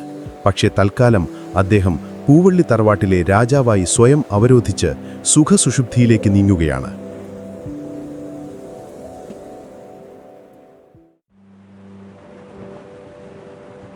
ഇനി നമ്മൾ കാണാൻ പോകുന്നത് പൂവള്ളി തറവാട്ടിലെ ആ രാത്രിയും പിറ്റേന്നത്തെ പകലുമാണ്. സൂര്യനമ്പൂതിരിപ്പാട് വന്നു കയറിയ സമയം മുതൽ അവിടെ നടക്കുന്ന കാര്യങ്ങൾ ഒരു കോമഡി സിനിമയിലെ രംഗങ്ങൾ പോലെയാണ്. നമ്പൂതിരിക്ക് വിശ്രമിക്കാൻ അനുവദിച്ചിരുന്ന മുറിയിൽ ഇപ്പോൾ ഒരു കൊച്ചു രാജസഭ തന്നെ നടക്കുന്നുണ്ട്. അദ്ദേഹം തൻ്റെ വലിയ വയറും തടവി പട്ടുമുത്തിയിൽ കിടക്കുകയാണ്. ചുറ്റും കാര്യസ്ഥൻ ഗോവിന്ദനും മറ്റ് അനുയായികളും നിൽക്കുന്നു. നമ്പൂതിരിയുടെ മുഖത്ത് എന്തെന്നില്ലാത്ത ഒരു ആത്മസംതൃപ്തിയാണ്. അദ്ദേഹം ഇടയ്ക്കിടെ ഗോവിന്ദനെ വിളിച്ചു ചോദിക്കുന്നു, എടാ, ആ പെൺകുട്ടി എന്നെക്കുറിച്ച് വല്ലതും ചോദിച്ചോ? അവൾക്ക് എന്നെ കാണാൻ തിടുക്കമായി കാണുമല്ലേ? സത്യത്തിൽ ഇന്ദുലേഖ നമ്പൂതിരി വന്ന കാര്യം പോലും ഗൗനിച്ചിട്ടില്ല എന്നതാണ് വാസ്തവം. പക്ഷേ ഗോവിന്ദൻ അതൊന്ന് തിരുത്തി പറഞ്ഞില്ല. അയാൾ നമ്പൂതിരിയുടെ അഹങ്കാരത്തിന് വളം വെച്ചു കൊടുത്തു. പിന്നല്ലാതെ തിരുമേനി, അങ്ങയുടെ ഈ സൗന്ദര്യം കണ്ടിട്ട് അവൾ ഉറങ്ങിക്കാണില്ല. ജനാലയിലൂടെ അങ്ങയെ നോക്കി നെടുവീർപ്പിടുകയാണത്രേ. ഇത് കേൾക്കുമ്പോൾ നമ്പൂതിരിയുടെ മുഖം ഒരു ബലൂൺ പോലെ വീർക്കും. അദ്ദേഹം വിചാരിക്കുന്നത് തൻ്റെ വെളുത്ത നിറവും ദേഹത്ത് കിടക്കുന്ന സ്വർണവും കണ്ടാൽ വീഴാത്ത പെണ്ണുങ്ങൾ ലോകത്തില്ല എന്നാണ്. തൻ്റെ വിഡ്ഢിത്തം അദ്ദേഹം സ്വയം തിരിച്ചറിയുന്നില്ല. എടാ, എനിക്ക് ഇംഗ്ലീഷ് അറിയാമെന്ന് അവരോട് പറഞ്ഞോ എന്ന് അദ്ദേഹം അടുത്ത് ചോദ്യമറിയുന്നു. ഇംഗ്ലീഷ് ഭാഷയിൽ യെസ്, നോ എന്ന 2 വാക്കുകൾ മാത്രമേ അദ്ദേഹത്തിന് അറിയാവൂ. പക്ഷേ അദ്ദേഹം വിശ്വസിക്കുന്നത് താൻ ഇംഗ്ലീഷിൽ വലിയ പണ്ഡിതനാണെന്നാണ്. ഗവർണർ സാഹിബ് എൻ്റെ ഉറ്റ ചങ്ങാതിയാണ്, ഞങ്ങൾ ഒരുമിച്ച് വേട്ടയ്ക്ക് പോകാറുണ്ട് എന്നൊക്കെയാണ് അദ്ദേഹം തട്ടിവിടുന്നത്. ഗവർണർ സാഹിബിൻ്റെ പേരുപോലും ഉച്ചരിക്കാൻ അറിയാത്ത നമ്പൂതിരിയാണ് ഈ വീരവാദം മുഴക്കുന്നത് എന്നോർക്കണം. അന്ന് രാത്രി ഭക്ഷണത്തിൻ്റെ കാര്യത്തിലും നമ്പൂതിരി വലിയ ബഹളമുണ്ടാക്കി. പൂവള്ളി തറവാട്ടിലെ സദ്യ പോരെന്നും തൻ്റെ ഇല്ലത്തെ സദ്യയാണ് കേമമെന്നും അദ്ദേഹം വിളിച്ചു പറഞ്ഞു. ഇവിടെ പപ്പടം കാച്ചിയത് ശരിയായില്ല, നെയ്യ് കുറവാണ് എന്നൊക്കെ പറഞ്ഞ് അദ്ദേഹം പാചകക്കാരെ ശകാരിച്ചു. ഇതിനിടയിൽ ഭക്ഷണം വാരിവലിച്ചു തിന്നുകയും കൈ കഴുകാൻ മടി കാണിച്ച് മുണ്ടിൽ തുടയ്ക്കുകയും ചെയ്യുന്നത് കണ്ടാൽ ആർക്കും അറപ്പ് തോന്നും. ഇതെല്ലാം കാണുന്ന തറവാട്ടിലെ സ്ത്രീകൾ വായ പറ്റിച്ചിരിക്കുകയാണ്. ഇങ്ങനെയൊരു മനുഷ്യനെയാണല്ലോ പഞ്ചുമേനോൻ തലയിലേറ്റുന്നത് എന്നോർത്ത് അവരത്ഭുതപ്പെടുന്നു. നമ്പൂതിരിയുടെ വിചാരം തറവാട്ടിലെ എല്ലാവരും തന്നെ ഭയഭക്തി ബഹുമാനത്തോടെ നോക്കുകയാണെന്നാണ്. അദ്ദേഹം ഇടയ്ക്കിടെ തൻ്റെ വലിയ ഒച്ചയിൽ ഓരോന്ന് വിളിച്ചു കൂവുന്നുണ്ട്. എവിടെ പഞ്ചു? പഞ്ചുമേനോൻ എവിടെ എന്ന് അധികാരത്തോടെ ചോദിക്കും. പഞ്ചുമേനോൻ ഓടിയെത്തുമ്പോൾ, നോക്കൂ, എനിക്ക് നാളെ തന്നെ പെണ്ണ് കാണണം, അധികം താമസിപ്പിക്കേണ്ട, എനിക്ക് വേറെയും കല്യാണാലോചനകൾ വരുന്നുണ്ട് എന്ന് കള്ളം പറയും. സത്യത്തിൽ നമ്പൂതിരിയെ വിവാഹം കഴിക്കാൻ ആ നാട്ടിലെ മറ്റ് തറവാടുകളിൽ നിന്ന് ആരും തയ്യാറല്ല എന്നതാണ് സത്യം. പക്ഷെ ആ സത്യം മറച്ചുവെച്ച് താൻ വലിയ ഡിമാൻഡുള്ള ആളാണെന്ന് വരുത്തി തീർക്കാൻ അദ്ദേഹം പാടുപെടുന്നുണ്ട്. രാത്രി ഏറെ വൈകിയിട്ടും നമ്പൂതിരിയുടെ മുറിയിൽ നിന്ന് പൊട്ടിച്ചിരികളും വർത്തമാനങ്ങളും കേൾക്കാം. അദ്ദേഹം കൂടെയുള്ളവർക്ക് കഥകളി കഥകൾ വിവരിച്ചു കൊടുക്കുകയാണ്, അതും തെറ്റായ രീതിയിൽ. ഭീമൻ ചെയ്തത് അർജുനനാണെന്നും രാവണൻ നല്ലവനാണെന്നും ഒക്കെ പറഞ്ഞ് അദ്ദേഹം അബദ്ധങ്ങളുടെ ഘോഷയാത്ര നടത്തുന്നു. കൂടെയുള്ളവർ, അതേ തിരുമേനി, അങ്ങ് പറഞ്ഞതാണ് ശരി, ബാക്കിയുള്ളവർക്ക് ഒന്നും അറിയില്ല എന്ന് പറഞ്ഞ് തലയാട്ടുന്നു. ഈ മുഖസ്തുതി കേട്ട് അദ്ദേഹം വീണ്ടും വീണ്ടും മണ്ടത്തരങ്ങൾ വിളമ്പുന്നു. ഇന്ദുലേഖയുടെ മുറി ഇതിന് തൊട്ടടുത്താണ്. ഈ ബഹളങ്ങളെല്ലാം അവൾ കേൾക്കുന്നുണ്ട്. അവളുടെ മനസ്സിൽ ദേഷ്യമല്ല, മറിച്ച് ഇങ്ങനെ ഒരു വിഡ്ഢിയോട് സഹതാപമാണ് തോന്നുന്നത്. നാളെ രാവിലെ ഇദ്ദേഹം തന്നെ കാണാൻ വരുമ്പോൾ എന്തു പറയണമെന്ന് അവൾക്ക് കൃത്യമായ ധാരണയുണ്ട്. പക്ഷെ നമ്പൂതിരി കരുതുന്നത് നാളെ രാവിലെ താൻ മുറിയിലേക്ക് ചെല്ലുമ്പോൾ ഇന്ദുലേഖ നാണം കൊണ്ട് തലകുനിച്ച് നിൽക്കുമെന്നും ഉടനെ തന്നെ മാലയിട്ട് സ്വീകരിക്കുമെന്നുമാണ്. അദ്ദേഹം കണ്ണാടിയിൽ നോക്കി പലവട്ടം മുടി ചീകുകയും പല്ലുകൾ ഇടയ്ക്കിടെ ഉരച്ചു വിളിപ്പിക്കാൻ ശ്രമിക്കുകയും ചെയ്യുന്നു. നാളത്തെ കൂടിക്കാഴ്ച തൻ്റെ ജീവിതത്തിലെ വലിയൊരു വിജയമായിരിക്കുമെന്ന് അദ്ദേഹം ഉറച്ചു വിശ്വസിക്കുന്നു. പിറ്റേന്ന് നേരം വെളുത്തു. നമ്പൂതിരി പതിവിലും നേരത്തെ എഴുന്നേറ്റു. ഇന്ന് തൻ്റെ ജീവിതത്തിലെ പ്രധാനപ്പെട്ട ദിവസമാണല്ലോ. ഇന്ദുലേഖയെ നേരിട്ട് കണ്ട് സമ്മതം വാങ്ങണം. അദ്ദേഹം കുളിച്ച് നെറ്റിയിലും നെഞ്ചിലും കൈകളിലുമെല്ലാം ചന്ദനക്കുറി തൊട്ടു. കാണാനൊരു വല്ലാത്ത രൂപമായിട്ടുണ്ട്. മുടിയിൽ ധാരാളം എണ്ണ തേച്ചിരിക്കുന്നതുകൊണ്ട് അത് മുഖത്തേക്ക് ഒലിച്ചിറങ്ങുന്നുണ്ട്. പോരാത്തതിന് നല്ല വീതിയുള്ള കസവും മുണ്ടുമുടുത്തു. അദ്ദേഹം ഗോവിന്ദനോട് ചോദിച്ചു, എങ്ങനെയുണ്ട് ഗോവിന്ദ? എന്നെ കണ്ടാൽ മന്മഥനെ പോലെയില്ലേ? ഗോവിന്ദൻ ചിരി അമർത്തിക്കൊണ്ട് പറഞ്ഞു, മന്മഥൻ തോറ്റുപോകും തിരുമേനി, അങ്ങ് കലക്കി. പൂമുഖത്തേക്ക് ഇറങ്ങി വന്ന നമ്പൂതിരിയുടെ പ്രകടനം കാണേണ്ടതായിരുന്നു. അവിടെ കൂടിയിരുന്ന കുട്ടികളെ നോക്കി അദ്ദേഹം ഇംഗ്ലീഷിൽ എന്തൊക്കെയോ പുലമ്പാൻ തുടങ്ങി. ഗുഡ് മോർണിംഗ് എന്ന് പറയുന്നതിന് പകരം ഗുഡ് മോർണിംഗ് എന്നൊക്കെയാണ് പറയുന്നത്. കുട്ടികൾ അത് കേട്ട് അന്തം വിട്ടു നോക്കുന്നു. അദ്ദേഹം അതൊരു അഭിനന്ദനമായി എടുത്ത്, കണ്ടോ, എൻ്റെ ഇംഗ്ലീഷ് കേട്ട് പിള്ളേർ വാ പൊളിച്ചു നിൽക്കുന്നു എന്ന് പഞ്ചുമേനോനോട് പറഞ്ഞു. പഞ്ചുമേനോൻ ഇതൊക്കെ കേട്ട് എന്ത് പറയണമെന്നറിയാതെ വിഷമിച്ചു നിൽക്കുകയാണ്. നമ്പൂതിരിയുടെ മണ്ടത്തരങ്ങൾ ഓരോ നിമിഷവും കൂടി വരികയാണ്. പെട്ടെന്ന് നമ്പൂതിരിക്കൊരു സംശയം. ഇന്ദുലേഖയ്ക്ക് സംഗീതം ഇഷ്ടമാണെന്ന് കേട്ടല്ലോ, ഞാനൊരു പാട്ട് പാടിയാലോ? ആരും വേണ്ട എന്ന് പറയുന്നതിന് മുൻപേ അദ്ദേഹം പാടാൻ തുടങ്ങി. ശബ്ദത്തിനൊട്ടും മാധുര്യമില്ല എന്ന് മാത്രമല്ല, താളവും ശ്രുതിയും 7 ഏലത്ത് പോയിട്ടില്ല. ഒരു കാക്ക കരയുന്നത് പോലെയുള്ള ആ പാട്ട് കേട്ട് തറവാട്ടിലെ പശുക്കൾ വരെ ഒന്ന് ഞെട്ടിയിട്ടുണ്ടാകും. പക്ഷെ പാട്ട് നിർത്തിയ ശേഷം അദ്ദേഹം എല്ലാവരെയും നോക്കി ചോദിച്ചു, എങ്ങനെയുണ്ട്? ഗന്ധർവന്മാർ പോലും തോൽക്കില്ലേ? എല്ലാവരും നിർബന്ധിതരായി തലയാട്ടി. ഇതിനിടയിൽ ഇന്ദുലേഖയുടെ തോഴി നമ്പൂതിരിയുടെ അടുത്തു വന്നു. അവളെ കണ്ടപാടെ നമ്പൂതിരി ചോദിച്ചു, നിന്റെ യജമാനത്തി എന്തിയേ? എന്നെ കാണാൻ അണിഞ്ഞൊരുങ്ങുകയാണോ? തോഴി ചിരിച്ചുകൊണ്ട് പറഞ്ഞു, അതെ, കൊച്ചമ്മ മുകളിലത്തെ മുറിയിലുണ്ട്, അങ്ങോട്ട് ചെല്ലാൻ പറഞ്ഞു.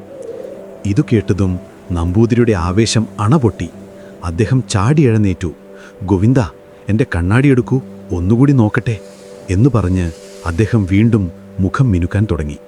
അദ്ദേഹം ഗോവിന്ദനോട് ഒരു രഹസ്യം കൂടി പറഞ്ഞു, നോക്കിക്കോ, ഞാൻ ആ മുറിയിൽ കയറുമ്പോൾ തന്നെ അവൾ എൻ്റെ കാലിൽ വീഴും. പിന്നെ നോക്കണ്ട, അപ്പോൾ തന്നെ കല്യാണം. ഇത്രയും വലിയൊരു വ്യാമോഹം കൊണ്ടു നടക്കാൻ മാത്രം എന്ത് ധൈര്യമാണ് ഇദ്ദേഹത്തിന് എന്ന് നമ്മൾ ചിന്തിച്ചു പോകും. പണമുണ്ടെങ്കിൽ എന്തും നേടാം എന്ന അഹങ്കാരമാണ് അദ്ദേഹത്തെ നയിക്കുന്നത്. ബുദ്ധിയുള്ളൊരു സ്ത്രീ പണത്തിന് മുകളിൽ വ്യക്തിത്വത്തിന് വില കൽപ്പിക്കുമെന്ന് മനസ്സിലാക്കാനുള്ള കഴിവ് അദ്ദേഹത്തിനില്ല. മുകളിലത്തെ നിലയിലേക്കുള്ള ഗോവണിപ്പടികൾ കയറുമ്പോൾ നമ്പൂതിരി കിതയ്ക്കുന്നുണ്ടായിരുന്നു. ആ വലിയ ശരീരം താങ്ങാൻ അദ്ദേഹത്തിൻ്റെ കാലുകൾക്ക് പ്രയാസമാണ്. മുകളിലെത്തിയപ്പോൾ അദ്ദേഹം ഒന്ന് നിന്ന് ശ്വാസം വിട്ടു. എന്നിട്ട് മുണ്ടിൻ്റെ മടക്കുകൾ ശരിയാക്കി നെഞ്ചുവിരിച്ച് ഒരു യുദ്ധം ജയിക്കാൻ പോകുന്ന വീരനെ പോലെ ഇന്ദുലേഖയുടെ മുറിയുടെ വാതിലിൽ മുട്ടി. അകത്ത് നിന്ന് വരൂ എന്ന് മൃദുവായ ശബ്ദം കേട്ടു. ആ ശബ്ദം കേട്ടപ്പോൾ തന്നെ നമ്പൂതിരി ഉരുകിപ്പോയി. ആഹാ, എന്തു മധുരമായ ശബ്ദം, ഇതെനിക്കുള്ളതാണ് എന്ന് മനസ്സിൽ പറഞ്ഞ് മുഖത്തൊരു വല്ലാത്ത ചിരിയും വരുത്തി അദ്ദേഹം വാതിൽ തുറന്നകത്തേക്ക് കയറി. ഇന്ദുലേഖ അവിടെ കസേരയിൽ ഇരിക്കുന്നുണ്ടായിരുന്നു, കയ്യിൽ ഒരു പുസ്തകവും. നമ്പൂതിരിയെ കണ്ടതും അവൾ എഴുന്നേറ്റു. പക്ഷേ അവളുടെ മുഖത്ത് നാണമല്ല, മറിച്ച് ഒരു ഗൗരവമാണുണ്ടായിരുന്നത്. നമ്പൂതിരി അത് ശ്രദ്ധിച്ചില്ല. അദ്ദേഹം അവളെ നോക്കി വായ പിളർന്നു നിന്നുപോയി. ഇത്രയും സൗന്ദര്യമുള്ളൊരു സ്ത്രീയെ അദ്ദേഹം സ്വപ്നത്തിൽ പോലും കണ്ടിട്ടില്ല. ആ നിമിഷം അദ്ദേഹത്തിൻ്റെ നാവിൽ നിന്ന് വന്ന വാക്കുകൾ വെറും വിഡ്ഢിത്തമായിരുന്നു. പക്ഷേ അതെന്താണെന്ന് നമുക്ക് വഴിയെ അറിയാം. എന്തായാലും വ്യാമോഹങ്ങളുടെ ഒരു കൊട്ടാരം കെട്ടിപ്പടുത്താണ് സൂര്യൻ നമ്പൂതിരി ആ മുറിയിൽ നിൽക്കുന്നത്. ആ കൊട്ടാരം തകരാൻ ഇനി അധികം സമയമില്ല.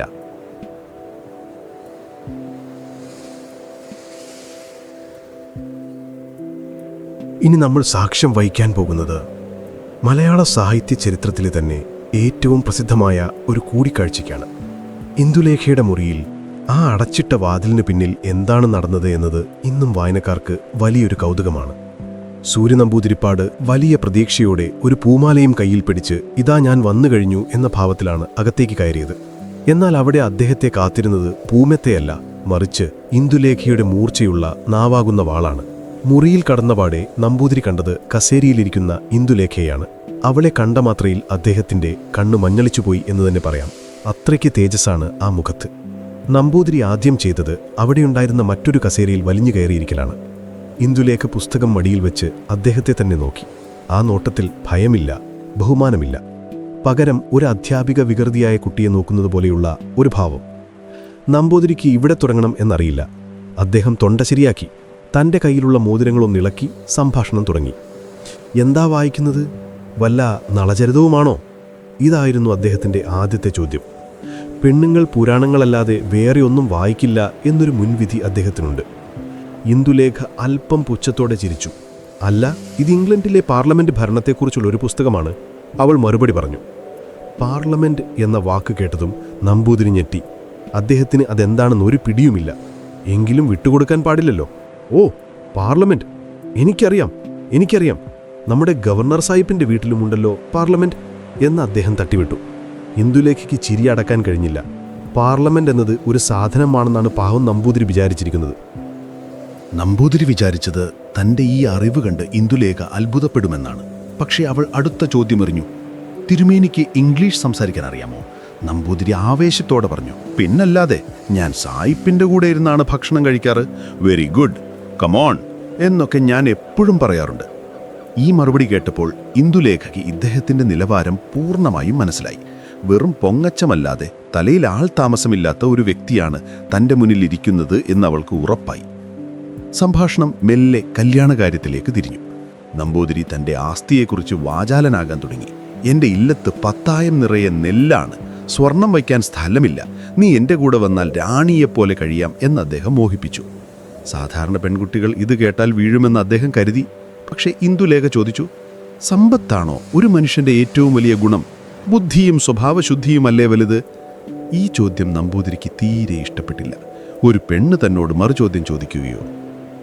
നമ്പൂതിരിക്ക് ഇംഗ്ലീഷ് നാടകങ്ങളെക്കുറിച്ചും സംഗീതത്തെക്കുറിച്ചും ഒന്നും അറിയില്ലെങ്കിലും അദ്ദേഹം അതൊക്കെ തനിക്കറിയാമെന്ന് വരുത്തി തീർക്കാൻ ശ്രമിച്ചു. ഇംഗ്ലീഷുകാരുടെ പാട്ടൊക്കെ വെറും ഒച്ചപ്പാടാണ്, നമ്മുടെ സോപാന സംഗീതം പോലെ വരുമോ എന്ന് അദ്ദേഹം ചോദിച്ചു. അതിന് കൃത്യമായ മറുപടി കൊടുത്തു ഇന്ദുലേഖ. സംഗീതം ഏതായാലും അത് ആസ്വദിക്കാനുള്ള മനസ്സ് വേണം, അല്ലാതെ മറ്റുള്ളവരെ കളിയാക്കുകയല്ല വേണ്ടത്. അവളുടെ ഓരോ മറുപടിയും നമ്പൂതിരിയുടെ മുഖത്തേറ്റ പ്രഹരം പോലെയായിരുന്നു. അദ്ദേഹം വിചാരിച്ചതുപോലെ കാര്യങ്ങൾ നീങ്ങുന്നില്ല എന്ന് കണ്ടപ്പോൾ നമ്പൂതിരി ആകെ വിയർക്കാൻ തുടങ്ങി. മുറിയിൽ ഫാൻ ഇല്ലാതിരുന്നിട്ടും, അല്ലെങ്കിൽ തന്നെ ഫാൻ എന്നു പ്രചാരത്തിലില്ലാതിരുന്നിട്ടും ഇന്ദുലേഖയുടെ ചോദ്യങ്ങൾ അദ്ദേഹത്തിന് വലിയ ചൂടുണ്ടാക്കി. അദ്ദേഹം ഇടയ്ക്കിടെ തൻ്റെ കസവുമുണ്ട അഴിച്ചും ഉടുത്തും വെപ്രാളം കാണിച്ചു. ഈ പെണ്ണിന് ഇത്ര അഹങ്കാരമോ എന്ന് അദ്ദേഹം മനസ്സാ വിചാരിച്ചു. പക്ഷേ പുറത്തു കാണിച്ചില്ല. എങ്ങനെയെങ്കിലും അവളെ മയക്കിയെടുക്കണം എന്ന വാശിയിലായിരുന്നു അദ്ദേഹം. ഇന്ദുലേഖ തൻ്റെ യുക്തിവാദം എന്ന ആയുധം പുറത്തെടുക്കുന്ന നിമിഷമാണിത്. നമ്പൂതിരി തൻ്റെ അവസാനത്തെ അടവ് പയറ്റാൻ തീരുമാനിച്ചു. നിനക്ക് മാധവനെ ഇഷ്ടമാണെന്ന് ഞാൻ കേട്ടു. അവൻ വെറുമൊരു നായരല്ലേ? ഞാൻ സാക്ഷാൽ ബ്രാഹ്മണനല്ലേ? എന്നെ വിവാഹം കഴിക്കുന്നത് നിനക്ക് മോക്ഷം കിട്ടാൻ നല്ലതല്ലേ എന്ന് അദ്ദേഹം ചോദിച്ചു. ജാതിയുടെ പേര് പറഞ്ഞ് അവളെ വരുതിയിലാക്കാനായിരുന്നു ശ്രമം. ഈ വാക്ക് കേട്ടതും ഇന്ദുലേഖയുടെ കണ്ണുകളിൽ തീ പാറി. അവൾ കസേരയിൽ നിന്ന് എഴുന്നേറ്റു. തിരുമേനി, അവൾ വിളിച്ചു. ആ വിളിയിൽ ബഹുമാനത്തേക്കാൾ ഗൗരവമായിരുന്നു കൂടുതൽ. മനുഷ്യനെ മനുഷ്യനായി കാണാനാണ് ഞാൻ പഠിച്ചത്. പൂണൂലിട്ടതുകൊണ്ട് മാത്രം ആരും വലിയവനാകില്ല. മാധവന് ഇംഗ്ലീഷ് വിദ്യാഭ്യാസം മാത്രമല്ല, നല്ല മനസ്സുമുണ്ട്. സ്ത്രീകളെ ബഹുമാനിക്കാൻ അദ്ദേഹത്തിന് അറിയാം. അങ്ങേപ്പോലെ സ്ത്രീകളെ വെറും ഭോഗവസ്തുവായി കാണുന്ന ഒരാളല്ല അദ്ദേഹം. ഇന്ദുലേഖയുടെ ഈ വാക്കുകൾ നമ്പൂതിരിയുടെ ഹൃദയത്തിലാണ് കൊണ്ടത്. ഇന്നുവരെ ഒരു സ്ത്രീയും അദ്ദേഹത്തോട് ഇത്രയും ധൈര്യത്തോട് സംസാരിച്ചിട്ടില്ല. നമ്പൂതിരിക്ക് എന്ത് പറയണമെന്നറിയാതെ നാവ് കുഴഞ്ഞു. അല്ല, അത് ഞാൻ ഉദ്ദേശിച്ചത് എന്ന് അദ്ദേഹം വിക്കി. ഇന്ദുലേഖ വിട്ടില്ല. അങ്ങ് വിചാരിക്കുന്നത് അങ്ങയുടെ പണം കണ്ട് ഞാൻ മയങ്ങുമെന്നാണോ? എനിക്ക് വേണ്ടത് പണമല്ല, എന്നെ മനസ്സിലാക്കുന്ന ഒരു കൂട്ടുകാരനെയാണ്. അങ്ങയ്ക്കതിന് കഴിയില്ല. ഇത്രയും തീർത്തു പറഞ്ഞതോടെ നമ്പൂതിരിയുടെ സകല ആത്മവിശ്വാസവും ചോർന്നുപോയി. താൻ കൊണ്ടുവന്ന സമ്മാനങ്ങൾ കൊടുക്കാൻ പോലും അദ്ദേഹത്തിന് ധൈര്യം വന്നില്ല. ആ പെട്ടികൾ അവിടെ വെറുതെയിരുന്നു. ഇന്ദുലേഖയുടെ ചോദ്യങ്ങൾക്ക് മുന്നിൽ പിടിച്ചു നിൽക്കാൻ കഴിയാതെ അദ്ദേഹം ആകെ പരവശനായി. അദ്ദേഹത്തിൻ്റെ മുഖത്തെ എണ്ണമയം വിയർപ്പുമായി കലർന്നൊഴുകി. കണ്ണിലെ തിളക്കം മാറി അവിടെ ഭയം നിറഞ്ഞു. ഇവൾ വെറുമൊരു പെണ്ണല്ല, യക്ഷിയാണോ എന്നുപോലും അദ്ദേഹം സംശയിച്ചു. തൻ്റെ സൗന്ദര്യവും പ്രതാപവും ഇവിടെ ചിലവാകുക എന്ന് അദ്ദേഹത്തിന് ബോധ്യമായി.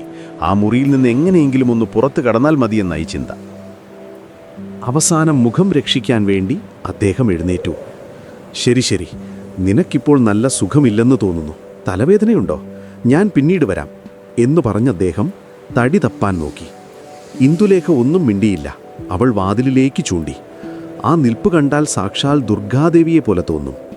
നമ്പൂതിരി തിരിഞ്ഞു നോക്കാതെ ആ മുറിയിൽ നിന്ന് ഇറങ്ങി ഓടിയെന്ന് തന്നെ പറയാം. കോണിപ്പടികൾ ഇറങ്ങുമ്പോൾ അദ്ദേഹത്തിൻ്റെ കാലുകൾ വിറയ്ക്കുന്നുണ്ടായിരുന്നു.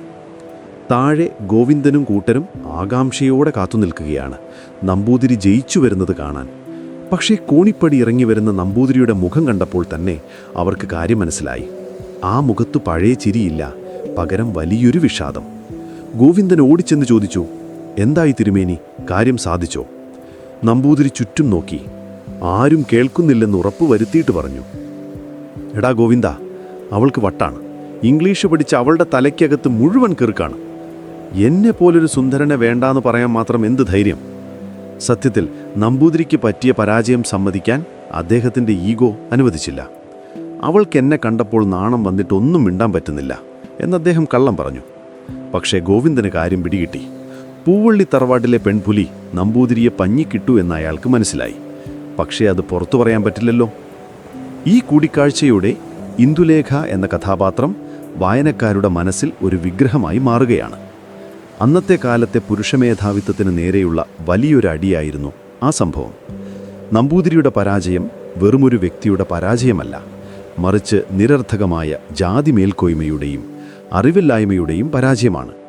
ഇന്ദുലേഖയുടെ മുറിയിൽ നിന്ന് പുറത്തു വന്നത് പഴയ സൂര്യ നമ്പൂതിരിയല്ല, മറിച്ച് അപമാനഭാരം കൊണ്ട് തലകുനിഞ്ഞ, എന്നാൽ അത് പുറത്തു കാട്ടാൻ കഴിയാത്ത ഒരു പാവ മനുഷ്യനാണ്. ഇനി ഇദ്ദേഹം ഈ നാണക്കേട് മാറ്റാൻ എന്താണ് ചെയ്യാൻ പോകുന്നതെന്ന് നമുക്ക് കണ്ടറിയണം.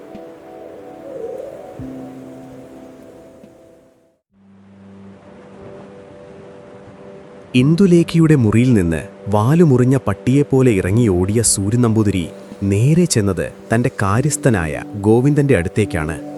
ആ മുഖത്ത് അപ്പോൾ കണ്ട വെപ്രാളം ഒന്ന് കാണേണ്ടതായിരുന്നു. ലോകം കീഴടക്കാൻ വന്ന അലക്സാണ്ടർ ചക്രവർത്തി ഒടുവിൽ വെറും കൈയോടെ മടങ്ങേണ്ടി വന്ന അവസ്ഥ. നമ്പൂതിരി ഗോവിന്ദൻ്റെ കയ്യിൽ കയറി പിടിച്ചു. എടാ ഗോവിന്ദ, ചതിച്ചടാ. ആ പെണ്ണിന് എന്നെ വേണ്ടത്രേ. എൻ്റെ പണവും പ്രതാപവും ഒന്നും അവൾക്കൊരു വിഷയമേയല്ല. അവൾ എന്നെ ആട്ടിയിറക്കി. നമ്പൂതിരിയുടെ ശബ്ദം വിറയ്ക്കുന്നുണ്ടായിരുന്നു. ഇത് കേട്ടപ്പോൾ ഗോവിന്ദനൊന്നും ഞെട്ടി. എങ്കിലും അയാളത് പുറത്തു കാണിച്ചില്ല. പക്ഷേ നമ്പൂതിരിക്ക് ഇന്ദുലേഖയെ കിട്ടാത്തതിനേക്കാൾ വലിയൊരു പ്രശ്നമുണ്ട്. അത് അദ്ദേഹത്തിൻ്റെ അഭിമാനമാണ്. ഇത് നാട്ടുകാരറിഞ്ഞാൽ എന്തു കരുതും? സാക്ഷാൽ സൂര്യ നമ്പൂതിരിപ്പാടിനെ ഒരു നായർ പെൺകുട്ടി വേണ്ട എന്ന് വെച്ചെന്നോ? അത് എൻ്റെ ഇല്ലത്തിന് തന്നെ നാണക്കേടല്ലേ? എൻ്റെ അച്ഛൻ നമ്പൂതിരിപ്പാട് അറിഞ്ഞാൽ എന്നെ പടിയടച്ച് പിണ്ടം വെക്കില്ലേ? നമ്പൂതിരി ആകെ പരിഭ്രാന്തനായി. അദ്ദേഹം വിയർത്ത് കുളിച്ചു നിൽക്കുകയാണ്. എങ്ങനെയെങ്കിലും ഈ നാണക്കേടിൽ നിന്ന് രക്ഷപ്പെടണം. അതിന് എന്താണ് വഴിയെന്ന് ആലോചിച്ച് അദ്ദേഹം തല പുകച്ചു. അപ്പോഴാണ് കുബുദ്ധിയായ ഗോവിന്ദൻ ഒരു ഉപായം ഉപദേശിക്കുന്നത്. തിരുമേനി വിഷമിക്കണ്ട, നമുക്കൊരു വഴിയുണ്ട്. തിരുമേനി ഇന്ദുലേഖയെ വേണ്ട എന്ന് വെച്ചു എന്ന് നമുക്ക് നാട്ടുകാരോട് പറയാം. അവൾക്ക് വട്ടാണെന്നും ഇംഗ്ലീഷ് പഠിച്ച് സംസ്കാരം നശിച്ചുപോയെന്നും അങ്ങ് പറഞ്ഞു പരത്തുക. എന്നിട്ട് ഈ തറവാട്ടിൽ നിന്ന് തന്നെ വേറൊരു പെൺകുട്ടിയെ വിവാഹം കഴിക്കുക. അതാവുമ്പോൾ തിരുമേനിയുടെ വാശി ജയിക്കുകയും ചെയ്യും, പെണ്ണിനെ കിട്ടുകയും ചെയ്യും. ഗോവിന്ദൻ്റെ ഈ ബുദ്ധി കേട്ടപ്പോൾ നമ്പൂതിരിയുടെ കണ്ണുകൾ തിളങ്ങി. മുങ്ങിത്താഴുന്നവന് ഒരു കച്ചിത്തുരുമ്പ് കിട്ടിയ സന്തോഷം. അതെ, അതാണ് ശരി. എനിക്ക് ആ അഹങ്കാരിയെ വേണ്ട. എനിക്ക് അടക്കവും ഒടുക്കവുമുള്ളൊരു പെൺകുട്ടിയെ മതി. ഇവിടെ വേറെ പെൺകുട്ടികളുണ്ടോ? നമ്പൂതിരി തിരക്കി. പൂവള്ളി തറവാട്ടിൽ ഇന്ദുലേഖയെ കൂടാതെ വേറെയും പെൺകുട്ടികളുണ്ട്. അതിൽ ലക്ഷ്മിക്കുട്ടി എന്നൊരു പാവം പെൺകുട്ടിയുണ്ട്. ഇന്ദുലേഖയുടെ അത്ര സൗന്ദര്യമോ വിദ്യാഭ്യാസമോ ഇല്ലെങ്കിലും നല്ല സ്വഭാവമുള്ള നാട്ടിൻപുറത്തുകാരിയായ ഒരു പെൺകുട്ടി. പഞ്ചുമേനോന്റെ അകന്ന ബന്ധുവാണ്. അവളെ വിവാഹം കഴിച്ചാൽ തന്റെ മുഖം രക്ഷിക്കാമെന്ന് നമ്പൂതിരി ഉറപ്പിച്ചു. ഉടൻ തന്നെ പഞ്ചുമേനോനെ വിളിപ്പിച്ചു. നമ്പൂതിരി വീണ്ടും തൻ്റെ പഴയ അഹങ്കാരത്തിൻ്റെ മുഖമൂടി എടുത്തണിഞ്ഞു. മേനോനെ, നിങ്ങളുടെ ആ ഇന്ദുലേഖയില്ലേ, അവളുടെ സ്വഭാവം പോരാ. ഇംഗ്ലീഷ് പഠിച്ച് ആകെ മോശമായിപ്പോയി. അങ്ങനെ ഒരുത്തി എൻ്റെ ഇല്ലത്ത് വാഴില്ല. എനിക്കവളെ വേണ്ട. ഇത് കേട്ട് പഞ്ചുമേനോൻ ഞെട്ടിപ്പോയി. ഇത്രയും നേരം ഇന്ദുലേഖയെ കിട്ടാൻ നടന്നയാൾ പെട്ടെന്നിങ്ങനെ പറയുന്നത് കേട്ട് അദ്ദേഹം അന്തം വിട്ടു. പക്ഷേ എനിക്ക് ഈ തറവാട്ടിൽ നിന്ന് ഒരു കുട്ടിയെ വേണം താനും. ആ ലക്ഷ്മിക്കുട്ടി എന്ന കുട്ടിയെ എനിക്ക് ബോധിച്ചു. അവളെ മതി എനിക്ക് എന്ന് നമ്പൂതിരി കട്ടപ്പുകയടിച്ചതുപോലെ തട്ടിവിട്ടു. സത്യത്തിൽ പഞ്ചുമേനോനും ഇതൊരു ആശ്വാസമായിരുന്നു.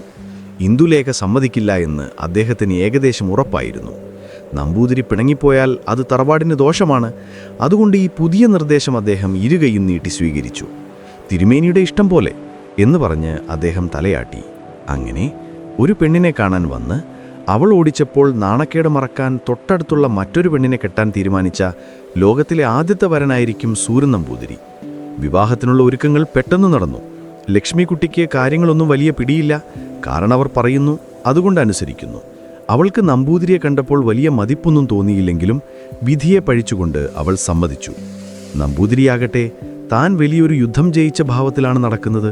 കണ്ടോ ഗോവിന്ദ, ഞാൻ വിചാരിച്ചാൽ ഏത് പെണ്ണിനെയും കിട്ടും എന്ന് അദ്ദേഹം സ്വയം പൊക്കി പറയുന്നുണ്ട്. ഇന്ദുലേഖ തന്നെ വേണ്ടെന്ന് വെച്ചതല്ല, താൻ അവളെ വേണ്ടെന്ന് വെച്ചതാണ് എന്ന് അദ്ദേഹം താൻ വിശ്വസിപ്പിക്കാൻ ശ്രമിക്കുകയാണ്.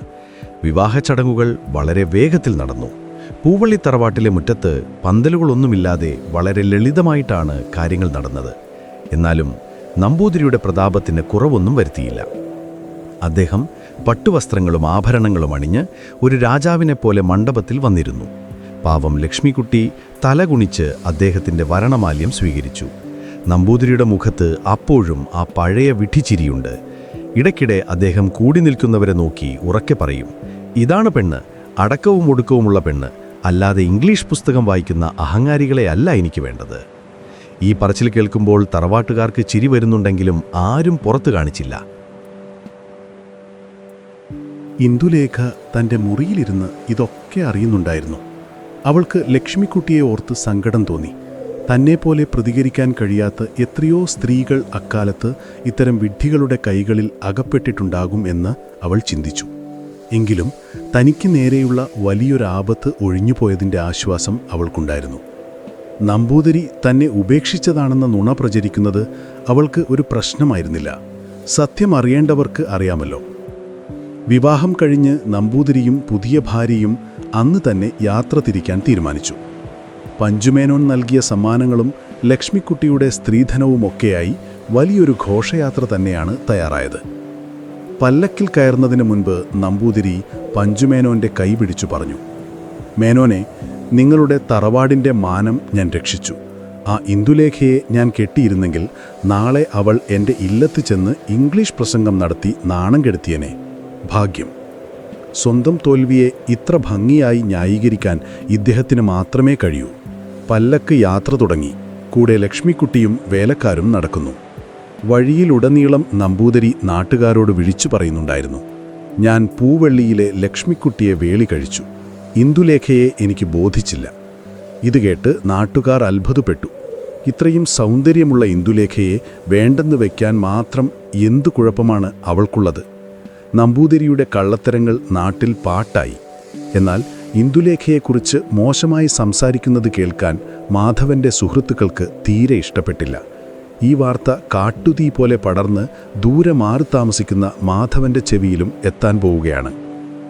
സൂര്യനമ്പൂതിരിയുടെ ഈ നാടകം വിജയിച്ചുവെന്ന് അദ്ദേഹം കരുതുന്നുണ്ടെങ്കിലും യഥാർത്ഥത്തിൽ അദ്ദേഹം ഒരു കോമാളിയായി മാറിക്കഴിഞ്ഞു. തൻ്റെ അഹങ്കാരം ശമിപ്പിക്കാൻ വേണ്ടി നിരപരാധിയായ ഒരു പെൺകുട്ടിയെ ബലിയാക്കി. ലക്ഷ്മിക്കുട്ടിയുടെ ജീവിതം ആ വിഡ്ഢിയുടെ കൂടെ എങ്ങനെയാകും എന്നത് വലിയൊരു ചോദ്യചിഹ്നമാണ്. പക്ഷെ നമ്പൂതിരിക്ക് അതൊന്നും വിഷയമല്ല. അദ്ദേഹം ഇപ്പോൾ ആലോചിക്കുന്നത് തൻ്റെ ഇല്ലത്ത് ചെല്ലുമ്പോൾ അച്ഛൻ നമ്പൂതിരിപ്പാടിനോട് എന്ത് കള്ളം പറയണം എന്നതിനെക്കുറിച്ചാണ്. ഈ സംഭവത്തോടെ പൂവള്ളി തറവാട്ടിലെ അന്തരീക്ഷം വീണ്ടും മാറി. ഇന്ദുലേഖയുടെ വിവാഹം എന്ന വലിയ കടമ്പ ഒഴിഞ്ഞു പോയെങ്കിലും അതിൻ്റെ ബാക്കി പത്രം അത്ര ശുഭകരമായിരുന്നില്ല. നമ്പൂതിരി പറഞ്ഞു പരത്തിയ നുണകൾ വലിയ തെറ്റിദ്ധാരണകൾക്ക് വഴിവെക്കും. പ്രത്യേകിച്ചും മാധവനെ സംബന്ധിച്ചിടത്തോളം. അദ്ദേഹം ഈ കാര്യങ്ങൾ എങ്ങനെയാണ് അറിയുക? സത്യം വളച്ചൊടിക്കപ്പെട്ട് അദ്ദേഹത്തിൻ്റെ മുന്നിലെത്തുമ്പോൾ ഉണ്ടാകുന്ന പ്രത്യാഘാതങ്ങൾ എന്തൊക്കെയാകും? സൂര്യനമ്പൂതിരിയുടെ ഈ നാടകം മാധവന്റെ ജീവിതത്തിൽ വലിയൊരു കൊടുങ്കാറ്റ് സൃഷ്ടിക്കാൻ പോവുകയാണ്. വെളുക്കാൻ തേച്ചത് പാണ്ടായി എന്ന് പറയുന്നത് പോലെ ഈ നാടകം മാധവനെ നാടുവിടാൻ പ്രേരിപ്പിക്കുന്ന കാരണമായി മാറും.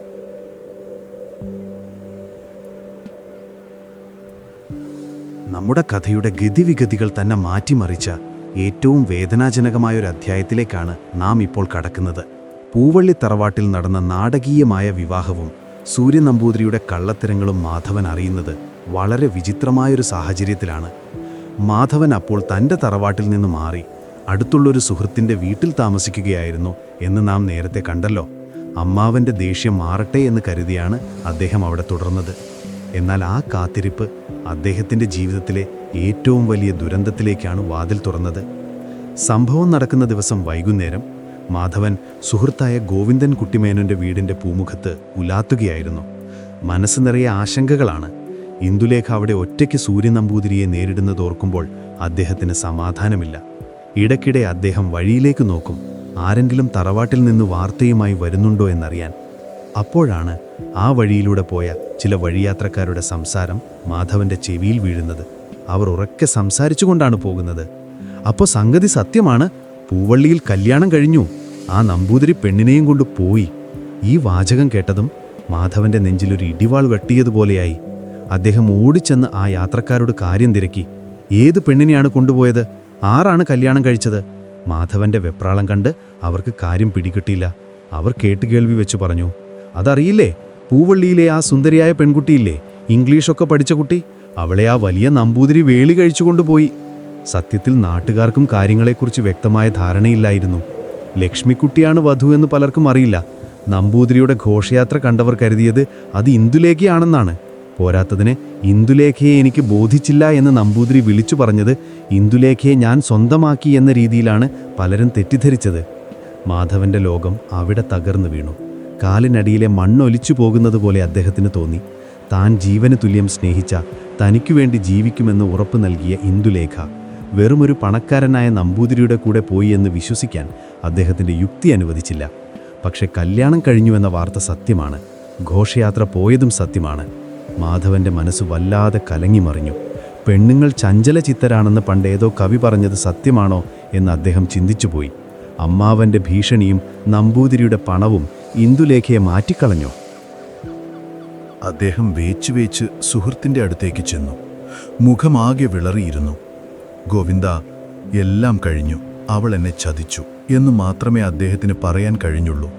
സുഹൃത്തിന് ആദ്യം കാര്യം മനസ്സിലായില്ല. മാധവൻ കേട്ട വാർത്ത പറഞ്ഞപ്പോൾ സുഹൃത്തും ഞെട്ടിപ്പോയി. മാധവ, നീ എടുത്തു ചാടരുത്, നമുക്ക് നേരിട്ട് പോയി അന്വേഷിക്കാം എന്ന് സുഹൃത്ത് ഉപദേശിച്ചു. പക്ഷെ മാധവൻ അതിന് തയ്യാറായില്ല. ഇനി എന്തന്വേഷിക്കാൻ? അവൾ വേറൊരാളുടെ ഭാര്യയായി കഴിഞ്ഞു. ഇനി ഞാൻ അങ്ങോട്ട് ചെന്നാൽ അത് എനിക്കും അവൾക്കും അപമാനമാണ്. അവളുടെ സന്തോഷം അവൾ തിരഞ്ഞെടുത്ത് കാണും. മാധവൻ്റെ ഉള്ളിലെ സ്നേഹം പെട്ടെന്ന് വലിയൊരു നിരാശയ്ക്കും ഒപ്പം ചെറിയൊരു പകയ്ക്കും വഴിമാറി. താൻ ഇത്രയൊക്കെ സ്നേഹിച്ചിട്ടും പണത്തിനു മുൻപിൽ അവളത് മറന്നല്ലോ എന്ന ചിന്ത അദ്ദേഹത്തെ വല്ലാതെ വേദനിപ്പിച്ചു.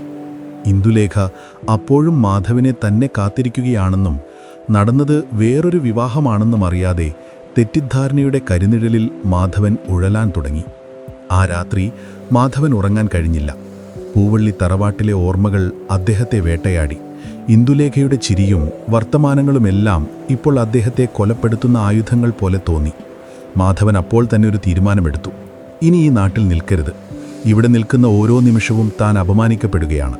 നാട്ടുകാരുടെ സഹതാപം നിറഞ്ഞ നോട്ടം കാണാൻ അദ്ദേഹത്തിന് വയ്യ. മാധവനെ ഒഴിവാക്കി ആ പെണ്ണ് നമ്പൂതിരിയുടെ കൂടെ പോയി എന്ന ആളുകളടക്കം പറയുന്നത് കേൾക്കാൻ അദ്ദേഹത്തിൻ്റെ അഭിമാനം അനുവദിക്കില്ല. ദൂരെ എവിടെങ്കിലും പോകണം, ആരും അറിയാത്തൊരിടത്തേക്ക്. അന്ന് രാത്രി തന്നെ മാധവൻ തൻ്റെ യാത്രയ്ക്കുള്ള ഒരുക്കങ്ങൾ തുടങ്ങി. ബാഗിൽ കുറച്ച് വസ്ത്രങ്ങളും പുസ്തകങ്ങളും മാത്രം എടുത്തു. നിയമപഠനം പൂർത്തിയാക്കാനോ വക്കീൽ പണി നോക്കാനോ ഉള്ള മാനസികാവസ്ഥയിലല്ല അദ്ദേഹം. എങ്കിലും മദ്രാസിലേക്ക് പോകാൻ അദ്ദേഹം തീരുമാനിച്ചു. അവിടെ നിന്ന് എങ്ങോട്ടെങ്കിലും ദൂരയാത്ര പോകണം, ചിലപ്പോൾ വടക്കേ ഇന്ത്യയിലേക്കോ മറ്റോ. മനസ്സിൻ്റെ ഭാരം കുറയ്ക്കാൻ യാത്രകൾക്ക് കഴിയുമെന്ന് അദ്ദേഹം വെറുതെ ആശ്വസിച്ചു. സുഹൃത്തായ ഗോവിന്ദൻ കുട്ടിമേനോൻ മാധവനെ പിന്തിരിപ്പിക്കാൻ ആവുന്നത്ര ശ്രമിച്ചു. മാധവ, ഒരു വട്ടം കൂടി ആലോചിച്ചു. ചിലപ്പോൾ നമ്മൾ കേട്ടത് തെറ്റാകാം, ഇന്ദുലേഖ അങ്ങനെ ചെയ്യില്ല എന്ന് അദ്ദേഹം വീണ്ടും വീണ്ടും പറഞ്ഞു.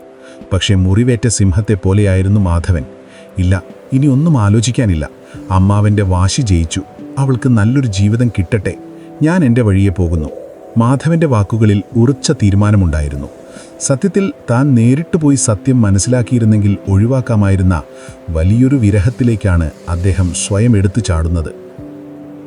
പുലർച്ചെ ആരും കാണാതെ മാധവൻ ആ വീട്ടിൽ നിന്നിറങ്ങി. കോഴിക്കോട് നിന്ന് മദ്രാസിലേക്കുള്ള യാത്ര അക്കാലത്ത് അത്ര എളുപ്പമല്ല. വണ്ടിക്കാളകളെയും ബോട്ടുകളെയും തീവണ്ടിയെയും ഒക്കെ ആശ്രയിക്കണം. അദ്ദേഹം നടന്നു നീങ്ങുമ്പോൾ മനസ്സിൽ പൂവള്ളി തറവാട് ഒരു നോക്കുകുത്തി പോലെ നിന്നു. ആ വലിയ വീടിൻ്റെ മുകളിലത്തെ നിലയിൽ ഇന്ദുലേഖ ഇപ്പോഴും തന്നെയും സ്വപ്നം കണ്ടിരിക്കുന്നുണ്ടാവുമെന്ന് അദ്ദേഹം അറിഞ്ഞില്ല. അവൾ വിജയശ്രീ ലാളിതയായി നിൽക്കുമ്പോൾ താൻ തോറ്റവനായി ഒളിച്ചോടുകയാണെന്ന് അദ്ദേഹം കരുതി. മാധവൻ്റെ ഈ തിടുക്കത്തിലുള്ള പോക്ക് കഥയിൽ വലിയൊരു വഴിത്തിരിവാണ്. മനുഷ്യർ പലപ്പോഴും സത്യമന്വേഷിക്കാതെ കേട്ടുകേൾവികളെ വിശ്വസിച്ച് ജീവിതം തന്നെ മാറ്റിമറിക്കാറുണ്ട് എന്നതിന് വലിയൊരു ഉദാഹരണമാണിത്. മാധവൻ പോയതിനു ശേഷമാണ് യഥാർത്ഥ സത്യം സുഹൃത്ത് അറിയുന്നത്. ലക്ഷ്മിക്കുട്ടിയാണ് വിവാഹം കഴിച്ചതെന്നും ഇന്ദുലേഖ നമ്പൂതിരിയെ ആട്ടിയോടിച്ചു എന്നും അറിഞ്ഞപ്പോൾ ഗോവിന്ദൻ കുട്ടിമേനോൻ തലയിൽ കൈവച്ചുപോയി. കഷ്ടം, മാധവനിതറിയാതെ പോയല്ലോ എന്ന് അദ്ദേഹം വിലപിച്ചു.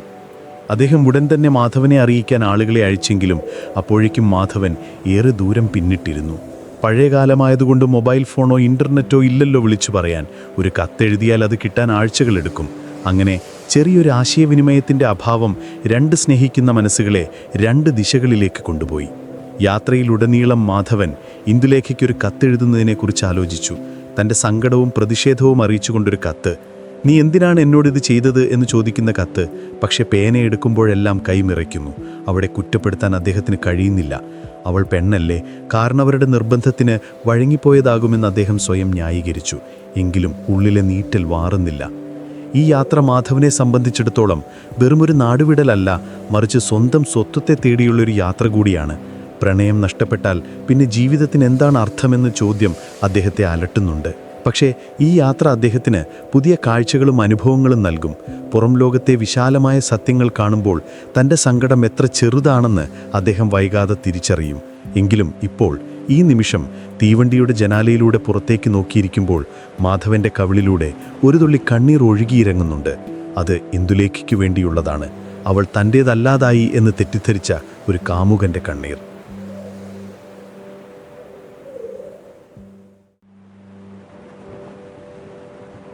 മാധവൻ്റെ യാത്ര മലബാറിലെ പച്ചപ്പിൽ നിന്നു മാറി ഇന്ത്യയുടെ മഹാനഗരങ്ങളിലേക്കാണ് നീളുന്നത്. കോഴിക്കോട് നിന്നും പുറപ്പെട്ട അദ്ദേഹം ആദ്യം മദ്രാസിലേക്കും പിന്നീട് അവിടെ നിന്നും കപ്പൽ മാർഗം ബോംബെയിലേക്കും ഇന്നത്തെ മുംബൈയിലേക്കും യാത്ര തിരിച്ചു. ഈ യാത്ര നമ്മുടെ കഥയിലെ ഒരു ഇടവേളയല്ല, മറിച്ച് മാധവൻ എന്ന വ്യക്തിയുടെ കാഴ്ചപ്പാടുകൾ വിശാലമാകുന്ന ഒരു കാലഘട്ടമാണ്. അതുവരെ തറവാട്ടിലെ കാര്യങ്ങളിലും നാട്ടിലെ ചെറിയ തർക്കങ്ങളിലും മുഴുകി ജീവിച്ച മാധവൻ പെട്ടെന്ന് വലിയൊരു ലോകത്തിൻ്റെ തിരക്കുകളിലേക്ക് എടുത്തെറിയപ്പെട്ടു. ട്രെയിനിലെയും കപ്പലിലെയും യാത്രകൾ അദ്ദേഹത്തിന് പുതിയ അനുഭവങ്ങളായിരുന്നു. പല ദേശക്കാർ, പല ഭാഷക്കാർ, പല വേഷക്കാർ, ഇവരെല്ലാം മാധവൻ്റെ മുന്നിലൂടെ കടന്നുപോയി. ബോംബെ നഗരത്തിലെത്തിയ മാധവൻ അമ്പരന്നു പോയി എന്ന് തന്നെ പറയാം. ആകാശത്തോളം ഉയരമുള്ള കെട്ടിടങ്ങൾ, തിരക്കേറിയ റോഡുകൾ, കുതിരവണ്ടികളുടെയും ട്രാം കാറുകളുടെയും ബഹളം, എങ്ങും തിളങ്ങുന്ന വൈദ്യുത വിളക്കുകൾ. ശാന്തമായ പൂവള്ളി തറവാട്ടിൽ നിന്ന് വന്ന് അദ്ദേഹത്തിന് ഇതൊരു വേറൊരു ഗൃഹം പോലെ തോന്നി. എന്നാൽ ഈ ബഹളങ്ങൾക്കിടയിലും മാധവൻ്റെ മനസ്സ് ശാന്തമായിരുന്നില്ല. ആ വലിയ ആൾക്കൂട്ടത്തിനിടയിലും അദ്ദേഹം കടുത്ത ഏകാന്തത അനുഭവിച്ചു. കണ്ണുകൾ എന്തു പുതിയ കാഴ്ച കണ്ടാലും മനസ്സ് പഴയ ഓർമ്മകളിലേക്ക് തന്നെ തിരിച്ചുപോയി. കടൽ തീരത്ത് തിരമാലകൾ ആഞ്ഞടിക്കുന്നത് കാണുമ്പോൾ തൻ്റെ ഉള്ളിലെ സങ്കടക്കടലിനെയാണ് അദ്ദേഹം ഓർത്തത്. ഈ യാത്രക്കിടയിൽ മാധവൻ വെറുതെ ഇരിക്കുകയായിരുന്നില്ല.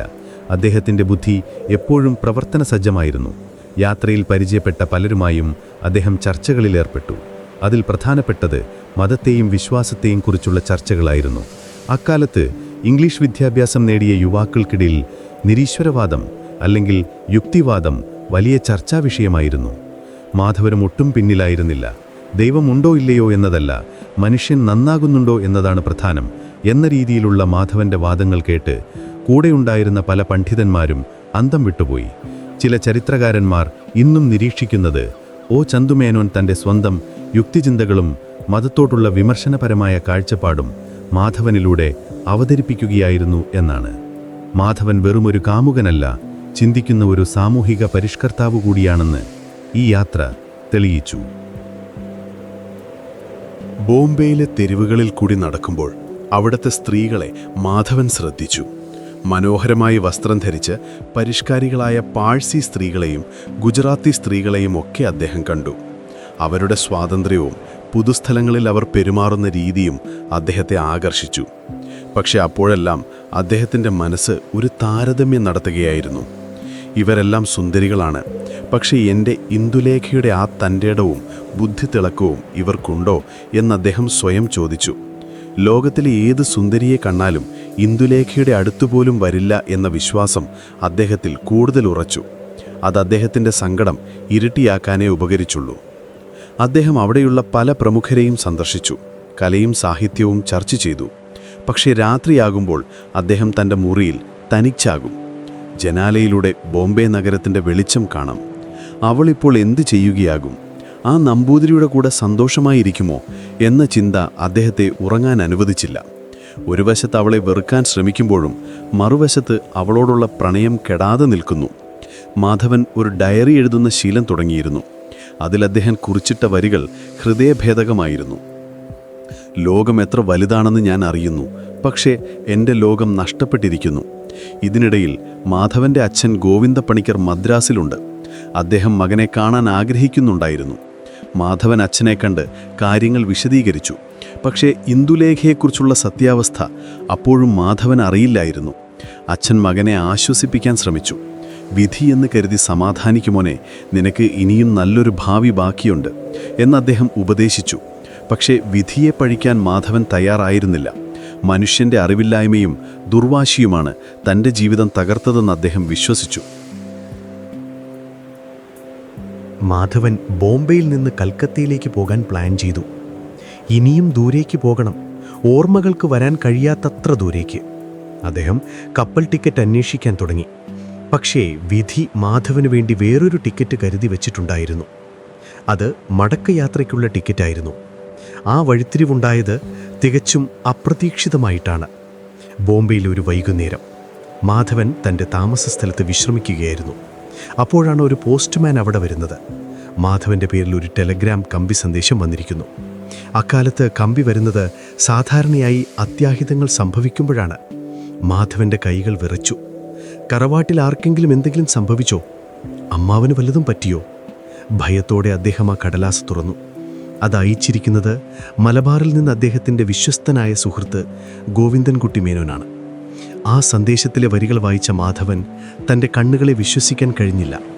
വിവാഹം കഴിച്ചത് ഇന്ദുലേഖയല്ല, ലക്ഷ്മിക്കുട്ടിയാണ്. ഇന്ദുലേഖ സൂര്യനമ്പൂതിരിയെ നിരസിച്ചു. അവൾ നിന്നെ കാത്തിരിക്കുന്നു, ഉടൻ മടങ്ങിവരും. മാധവൻ ആ വരികൾ വീണ്ടും വീണ്ടും വായിച്ചു. അക്ഷരങ്ങൾ കൂട്ടിവായിക്കാൻ അദ്ദേഹത്തിന് പ്രയാസം തോന്നി. സന്തോഷം കൊണ്ടോ അത്ഭുതം കൊണ്ടോ എന്നറിയില്ല, അദ്ദേഹത്തിൻ്റെ കണ്ണ് നിറഞ്ഞു. ഇന്ദുലേഖ, അവൾ എന്നെ ചതിച്ചില്ല. മാധവൻ ആ മുറിയിൽ കിടന്ന് തുള്ളിച്ചാടിയെന്ന് തന്നെ പറയാം. അതുവരെ ഉണ്ടായിരുന്ന സങ്കടത്തിൻ്റെ കരിമ്പാറക്കെട്ട് ഒരു നിമിഷം കൊണ്ട് അലിഞ്ഞുപോയി. താൻ എത്ര വലിയ മണ്ടനാണെന്ന് മാധവന് തോന്നിപ്പോയി. ഞാൻ എന്തിനാണ് സത്യം അന്വേഷിക്കാതെ നാടുവിട്ടത്? നാട്ടുകാരുടെ വാക്ക് കേട്ട് അവളെ സംശയിച്ചല്ലോ എന്ന കുറ്റബോധം അദ്ദേഹത്തെ അലട്ടി. എങ്കിലും അവൾ ഇപ്പോഴും തൻ്റേതാണെന്നറിഞ്ഞപ്പോൾ ആ കുറ്റബോധമൊന്നും ഒരു പ്രശ്നമായി തോന്നിയില്ല. ഇനി ഒരു നിമിഷം പോലും പാഴാക്കാനില്ല. കൽക്കത്തയിലേക്കുള്ള യാത്ര റദ്ദാക്കി എത്രയും പെട്ടെന്ന് നാട്ടിലെത്തണം. മാധവൻ അപ്പോൾ തന്നെ റെയിൽവേ സ്റ്റേഷനിലേക്ക് കുതിച്ചു. മദ്രാസിലേക്കുള്ള അടുത്ത വണ്ടിക്ക് തന്നെ ടിക്കറ്റ് എടുത്തു. ആ യാത്ര അദ്ദേഹത്തിന് നൽകിയ ആവേശം ചെറുതല്ല. പോകുമ്പോൾ കണ്ട കാഴ്ചകളായിരുന്നില്ല തിരിച്ചു വരുമ്പോൾ അദ്ദേഹം കണ്ടത്. വരണ്ട പാടങ്ങളിപ്പോൾ പച്ചപ്പായി തോന്നി. ട്രെയിനിൻ്റെ ശബ്ദം ഇന്ദുലേഖയുടെ പേര് വിളിക്കുന്നതുപോലെ തോന്നി. ഓരോ സ്റ്റേഷൻ കഴിയുമ്പോഴും അദ്ദേഹം അക്ഷമനായി. എൻ്റെ ഇന്ദുലേഖ, ക്ഷമിക്കൂ, ഞാൻ വരുന്നു എന്ന് അദ്ദേഹം മനസ്സിൽ ഉരുവിട്ടുകൊണ്ടിരുന്നു. യാത്രക്കിടയിൽ അദ്ദേഹം ആലോചിച്ചു, എങ്ങനെയാണ് ഇന്ദുലേഖ ആ നമ്പൂതിരിയെ നേരിട്ടിട്ടുണ്ടാവുകയെന്ന്. അവളുടെ ധൈര്യത്തെയോർത്ത് അദ്ദേഹത്തിന് അഭിമാനം തോന്നി. അവളാണ് യഥാർത്ഥ വിപ്ലവകാരി. ഞാൻ വെറുതെ നാട് വിട്ടോടി, അവൾ അവിടെ നിന്ന് പൊരുതി എന്ന് അദ്ദേഹം ഓർത്തു. മാധവൻ്റെ ഈ തിരിച്ചറിവ് വളരെ വലുതാണ്. പുരുഷനേക്കാൾ മനക്കരുത്ത് സ്ത്രീക്കുണ്ട് എന്ന് അദ്ദേഹം മനസ്സിലാക്കുകയായിരുന്നു. മദ്രാസിൽ തിരിച്ചെത്തിയ മാധവൻ ഒട്ടും വിശ്രമിച്ചില്ല. അവിടെ നിന്ന് കോഴിക്കോട്ടേക്കുള്ള വണ്ടി പിടിച്ചു. വഴിയിൽ വെച്ച് അദ്ദേഹം തൻ്റെ മുടിയൊന്ന് വെട്ടിയൊതുക്കി, നല്ല വസ്ത്രങ്ങൾ ധരിച്ചു. ഇന്ദുലേഖയെ കാണുമ്പോൾ പഴയ പ്രതാപത്തോടെ തന്നെ കാണണം. തൻ്റെ വിഷാദരോഗിയായ മുഖം അവളെ വേദനിപ്പിക്കരുത് എന്ന് അദ്ദേഹത്തിന് നിർബന്ധമുണ്ട്. അദ്ദേഹം അവൾക്ക് കൊടുക്കാൻ ബോംബെയിൽ നിന്ന് വാങ്ങിയ ഒരു മനോഹരമായ സാരിയും കയ്യിൽ കരുതിയിരുന്നു. സാരി അക്കാലത്ത് കേരളത്തിൽ അത്ര പ്രചാരത്തിലില്ലെങ്കിലും ബോംബെ ഫാഷൻ എന്ന നിലയിൽ അതൊരു വലിയ സമ്മാനമാണ്. നാട്ടിലെ റെയിൽവേ സ്റ്റേഷനിൽ വണ്ടി ഇറങ്ങുമ്പോൾ മാധവന്റെ ഹൃദയം പടപടാമിടിക്കുന്നുണ്ടായിരുന്നു. പരിചയക്കാരെയും കാണാതിരിക്കാൻ അദ്ദേഹം ശ്രദ്ധിച്ചു. നേരെ സുഹൃത്ത് ഗോവിന്ദൻകുട്ടി മേനോന്റെ വീട്ടിലേക്കാണ് പോയത്. സുഹൃത്ത് മാധവനെ കണ്ടതും ഓടി വന്ന് കെട്ടിപ്പിടിച്ചു. "നീ വന്നല്ലോ, സമാധാനമായി. ആ പെൺകുട്ടി ഇവിടെ നീറിപ്പുകഞ്ഞു കഴിയുകയായിരുന്നു" എന്ന് സുഹൃത്ത് പറഞ്ഞു. ആ വാക്കുകൾ കേട്ടപ്പോൾ മാധവന് കരച്ചിൽ വന്നു. ഇനി പൂവള്ളി തറവാട്ടിലേക്ക് പോകണം, അമ്മാവനെ കാണണം, എല്ലാത്തിനുമുപരി ഇന്ദുലേഖയെ കാണണം. തെറ്റിദ്ധാരണകളുടെ കാർമേഘങ്ങൾ മാറി സൂര്യൻ തെളിയാൻ പോകുകയാണ്. പക്ഷെ പഞ്ചുമേനോൻ ഇപ്പോഴും ദേഷ്യത്തിലാണോ? അദ്ദേഹം ഇവരുടെ വിവാഹത്തിന് സമ്മതിക്കുമോ, അതോ പുതിയ തടസ്സങ്ങളുണ്ടാകുമോ? ഇതൊന്നും മാധവൻ അറിയില്ല. എങ്കിലും ഒന്നുണ്ട്, ഇനി എന്ത് തടസ്സം വന്നാലും ഇന്ദുലേഖയെ വിട്ടുകൊടുക്കില്ല എന്ന ഉറച്ച തീരുമാനം. ആ തീരുമാനത്തിന്റെ ബലത്തിൽ മാധവൻ പൂവള്ളി തറവാട്ടിലേക്കുള്ള വഴിയിലേക്ക് നടന്നു.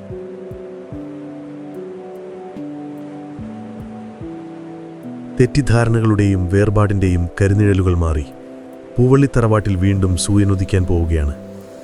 മാധവൻ കോഴിക്കോട്ട് തിരിച്ചെത്തിയ വാർത്ത കാട്ടുതീ പോലെ പടർന്നു. പക്ഷേ ആരും ബഹളം വെച്ചില്ല. എല്ലാവരും ഒരു ശുഭവാർത്തയ്ക്കായി കാത്തിരിക്കുകയായിരുന്നു. മാധവൻ നേരെ പോയത് തൻ്റെ തറവാട്ടിലേക്കാണ്. പടിപ്പുര കടന്ന് ആ മുറ്റത്തേക്ക് കാലുകുത്തിയപ്പോൾ പഴയതിലും ഗൗരവം ആ മുഖത്തുണ്ടായിരുന്നു. പണ്ട് അമ്മാവനോട് തർക്കിച്ചിറങ്ങിപ്പോയ ആ എടുത്തുചാട്ടക്കാരനായ ചെറുപ്പക്കാരനല്ല ഇപ്പോഴത്തെ മാധവൻ. ലോകം കണ്ട, ജീവിതം പഠിച്ച, പക്വത വന്ന ഒരു മനുഷ്യനാണ് മാധവൻ. പൂമുഖത്ത് കാരണവർ പഞ്ചുമേനോൻ ചാരുകസേരയിൽ ഇരിക്കുന്നുണ്ടായിരുന്നു. സൂര്യനമ്പൂതിരിയുടെ വിവാഹ നാടകം കഴിഞ്ഞ് ആകെ നാണം കെട്ട് തറവാടിൻ്റെ അന്തസ്സ് പോയതിൻ്റെ വിഷമത്തിലിരിക്കുകയായിരുന്നു അദ്ദേഹം. മാധവനെ കണ്ടതും അദ്ദേഹത്തിൻ്റെ മുഖത്ത് ആദ്യം ഒരു ഞെട്ടലൂടായി. പിന്നെ ആ കണ്ണുകളിൽ ഒരു തിളക്കം വന്നു. വർഷങ്ങളായി കൊണ്ടുനടന്ന വാശി ആ നിമിഷം അലിഞ്ഞുപോയി എന്ന് വേണം കരുതാൻ. മാധവൻ അമ്മാവൻ്റെ കാലിൽ തൊട്ടു വന്ദിച്ചു. "അമ്മാവ, ഞാൻ തിരിച്ചു വന്നു. തെറ്റുകൾ എൻ്റേതുമാകാം, ക്ഷമിക്കണം" എന്ന് പറഞ്ഞു. പഞ്ചുമേനോൻ എഴുന്നേറ്റ് മാധവനെ പിടിച്ചെഴുന്നേൽപ്പിച്ചു. ആ പഴയ സിംഹത്തിൻ്റെ ഗർജനം അപ്പോൾ കേട്ടില്ല. പകരം സ്നേഹനിധിയായ ഒരു കാരണവരുടെ ശബ്ദമാണ് അവിടെ മുഴങ്ങിയത്. "നീ പോയതിനു ശേഷം ഇവിടെ നടന്നതൊക്കെ അറിഞ്ഞില്ലേ? എനിക്ക് തെറ്റുപറ്റിപ്പോയി മാധവ. പണവും ജാതിയും നോക്കി ഞാൻ എൻ്റെ കുട്ടികളുടെ മനസ്സ് കണ്ടില്ല" എന്ന് അദ്ദേഹം സമ്മതിച്ചു. ഇന്ദുലേഖയുടെ ധീരമായ നിലപാടും സൂര്യനമ്പൂതിരിയുടെ കോമാളിത്തരങ്ങളും പഞ്ചുമേനോന്റെ കണ്ണ് തുറപ്പിച്ചു കഴിഞ്ഞിരുന്നു. സ്വന്തം മരുമകന്റെ വില അദ്ദേഹം തിരിച്ചറിഞ്ഞ നിമിഷമായിരുന്നു അത്. പിന്നെ നടന്നത് ഇന്ദുലേഖയുമായുള്ള കൂടിക്കാഴ്ചയാണ്.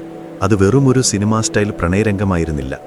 നിറയെ ആളുകളുടെ നടുവിൽ വെച്ചാണ് അവർ കണ്ടതെങ്കിലും അവർക്ക് ചുറ്റും ആരുമില്ലാത്തതുപോലെ തോന്നി. ഇന്ദുലേഖയുടെ കണ്ണുകളിൽ നിന്ന് കണ്ണീരൊഴുകുന്നുണ്ടായിരുന്നു. അത് സങ്കടം കൊണ്ടല്ല, ആശ്വാസം കൊണ്ടാണ്. "നീ എന്നെ വിട്ടുപോയി എന്ന് ഞാൻ തെറ്റിദ്ധരിച്ചു" എന്ന് മാധവൻ പറഞ്ഞപ്പോൾ ഇന്ദുലേഖ മനോഹരമായി ഒന്ന് ചിരിച്ചു. "നിങ്ങളെ എനിക്ക് വിശ്വാസമായിരുന്നു, പക്ഷേ നിങ്ങൾക്ക് എന്നെ വിശ്വാസമില്ലാതെ പോയല്ലോ" എന്നൊരു ചെറിയ പരിഭവം ആ ചിരിയിലുണ്ടായിരുന്നു. മാധവൻ താൻ ബോംബെയിൽ നിന്ന് കൊണ്ടുവന്ന ആ സാരി അവൾക്ക് സമ്മാനിച്ചു.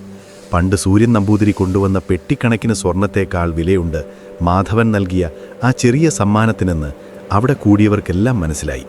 ഇന്ദുലേഖ അത് സന്തോഷത്തോടെ സ്വീകരിച്ചു. അവരുടെ സംഭാഷണങ്ങൾ അധികം നീണ്ടുപോയില്ല. കാരണം വാക്കുകളേക്കാൾ മൗനമാണ് അവിടെ സംസാരിച്ചത്. പരസ്പരം നോക്കിയുള്ള ആ നോട്ടത്തിൽ കഴിഞ്ഞുപോയ സങ്കടങ്ങളും വരാനിരിക്കുന്ന സന്തോഷങ്ങളുമെല്ലാം അടങ്ങിയിരുന്നു. തറവാട്ടിലെ സ്ത്രീകൾക്കും കുട്ടികൾക്കും ഉത്സവം കിട്ടിയ സന്തോഷമായി. മാധവൻകുട്ടി തിരിച്ചു വന്നു, ഇനി നമ്മുടെ ഇന്ദുലേഖയ്ക്ക് സങ്കടപ്പെടേണ്ടി വരില്ല എന്നവർ ആർത്തു വിളിച്ചു. ഷിന്നു പട്ടർ മാത്രം ഒരു മൂലയ്ക്ക് പമ്മിയിരിക്കുന്നുണ്ടായിരുന്നു. തൻ്റെ കുതന്ത്രങ്ങൾ പൊളിഞ്ഞെന്നും ഇനി ഇവിടെ പഴയതുപോലെ വില പോവില്ലെന്നും അയാൾക്ക് മനസ്സിലായി.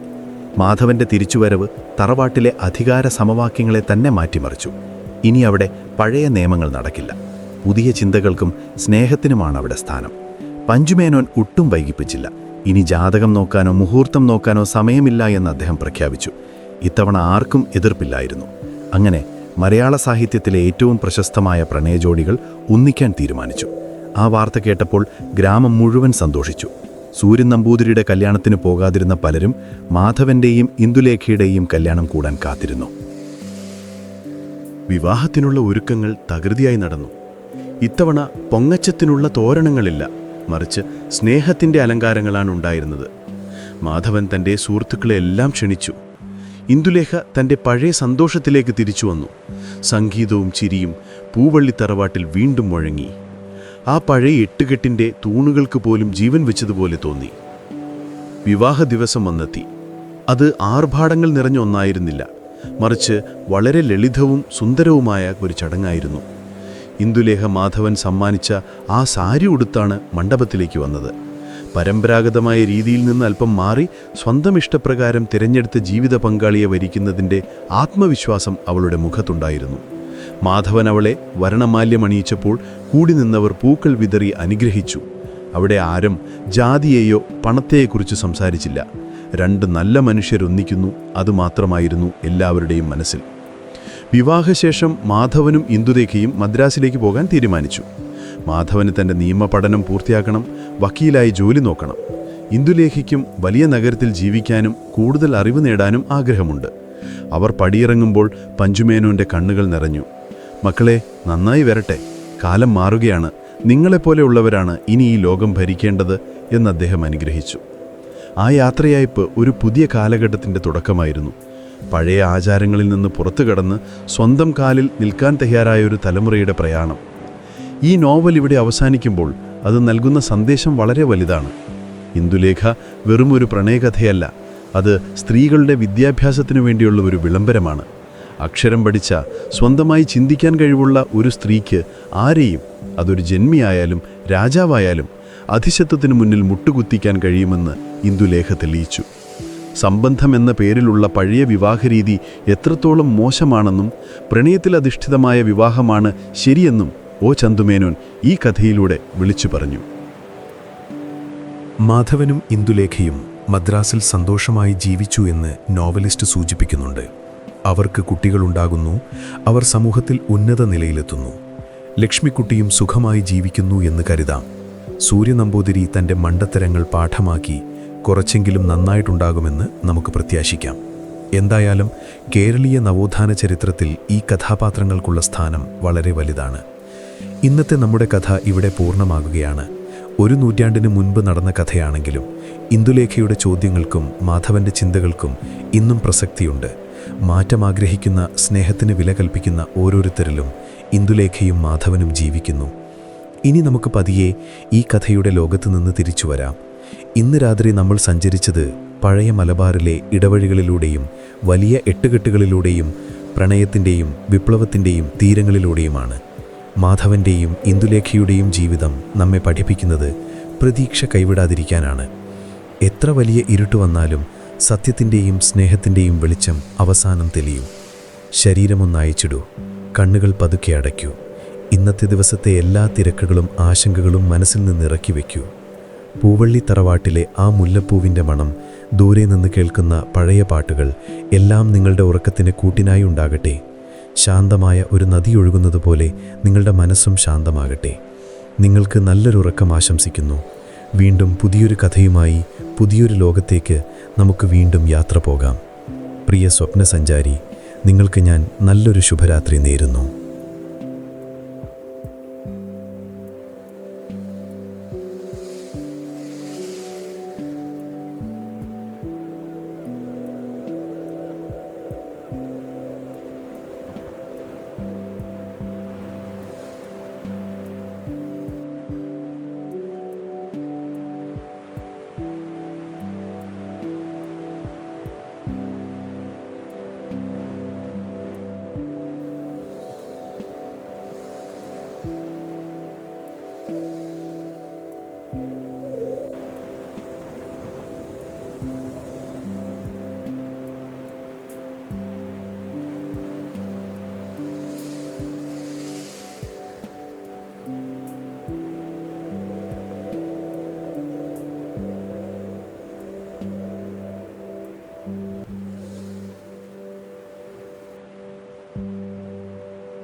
Thank you.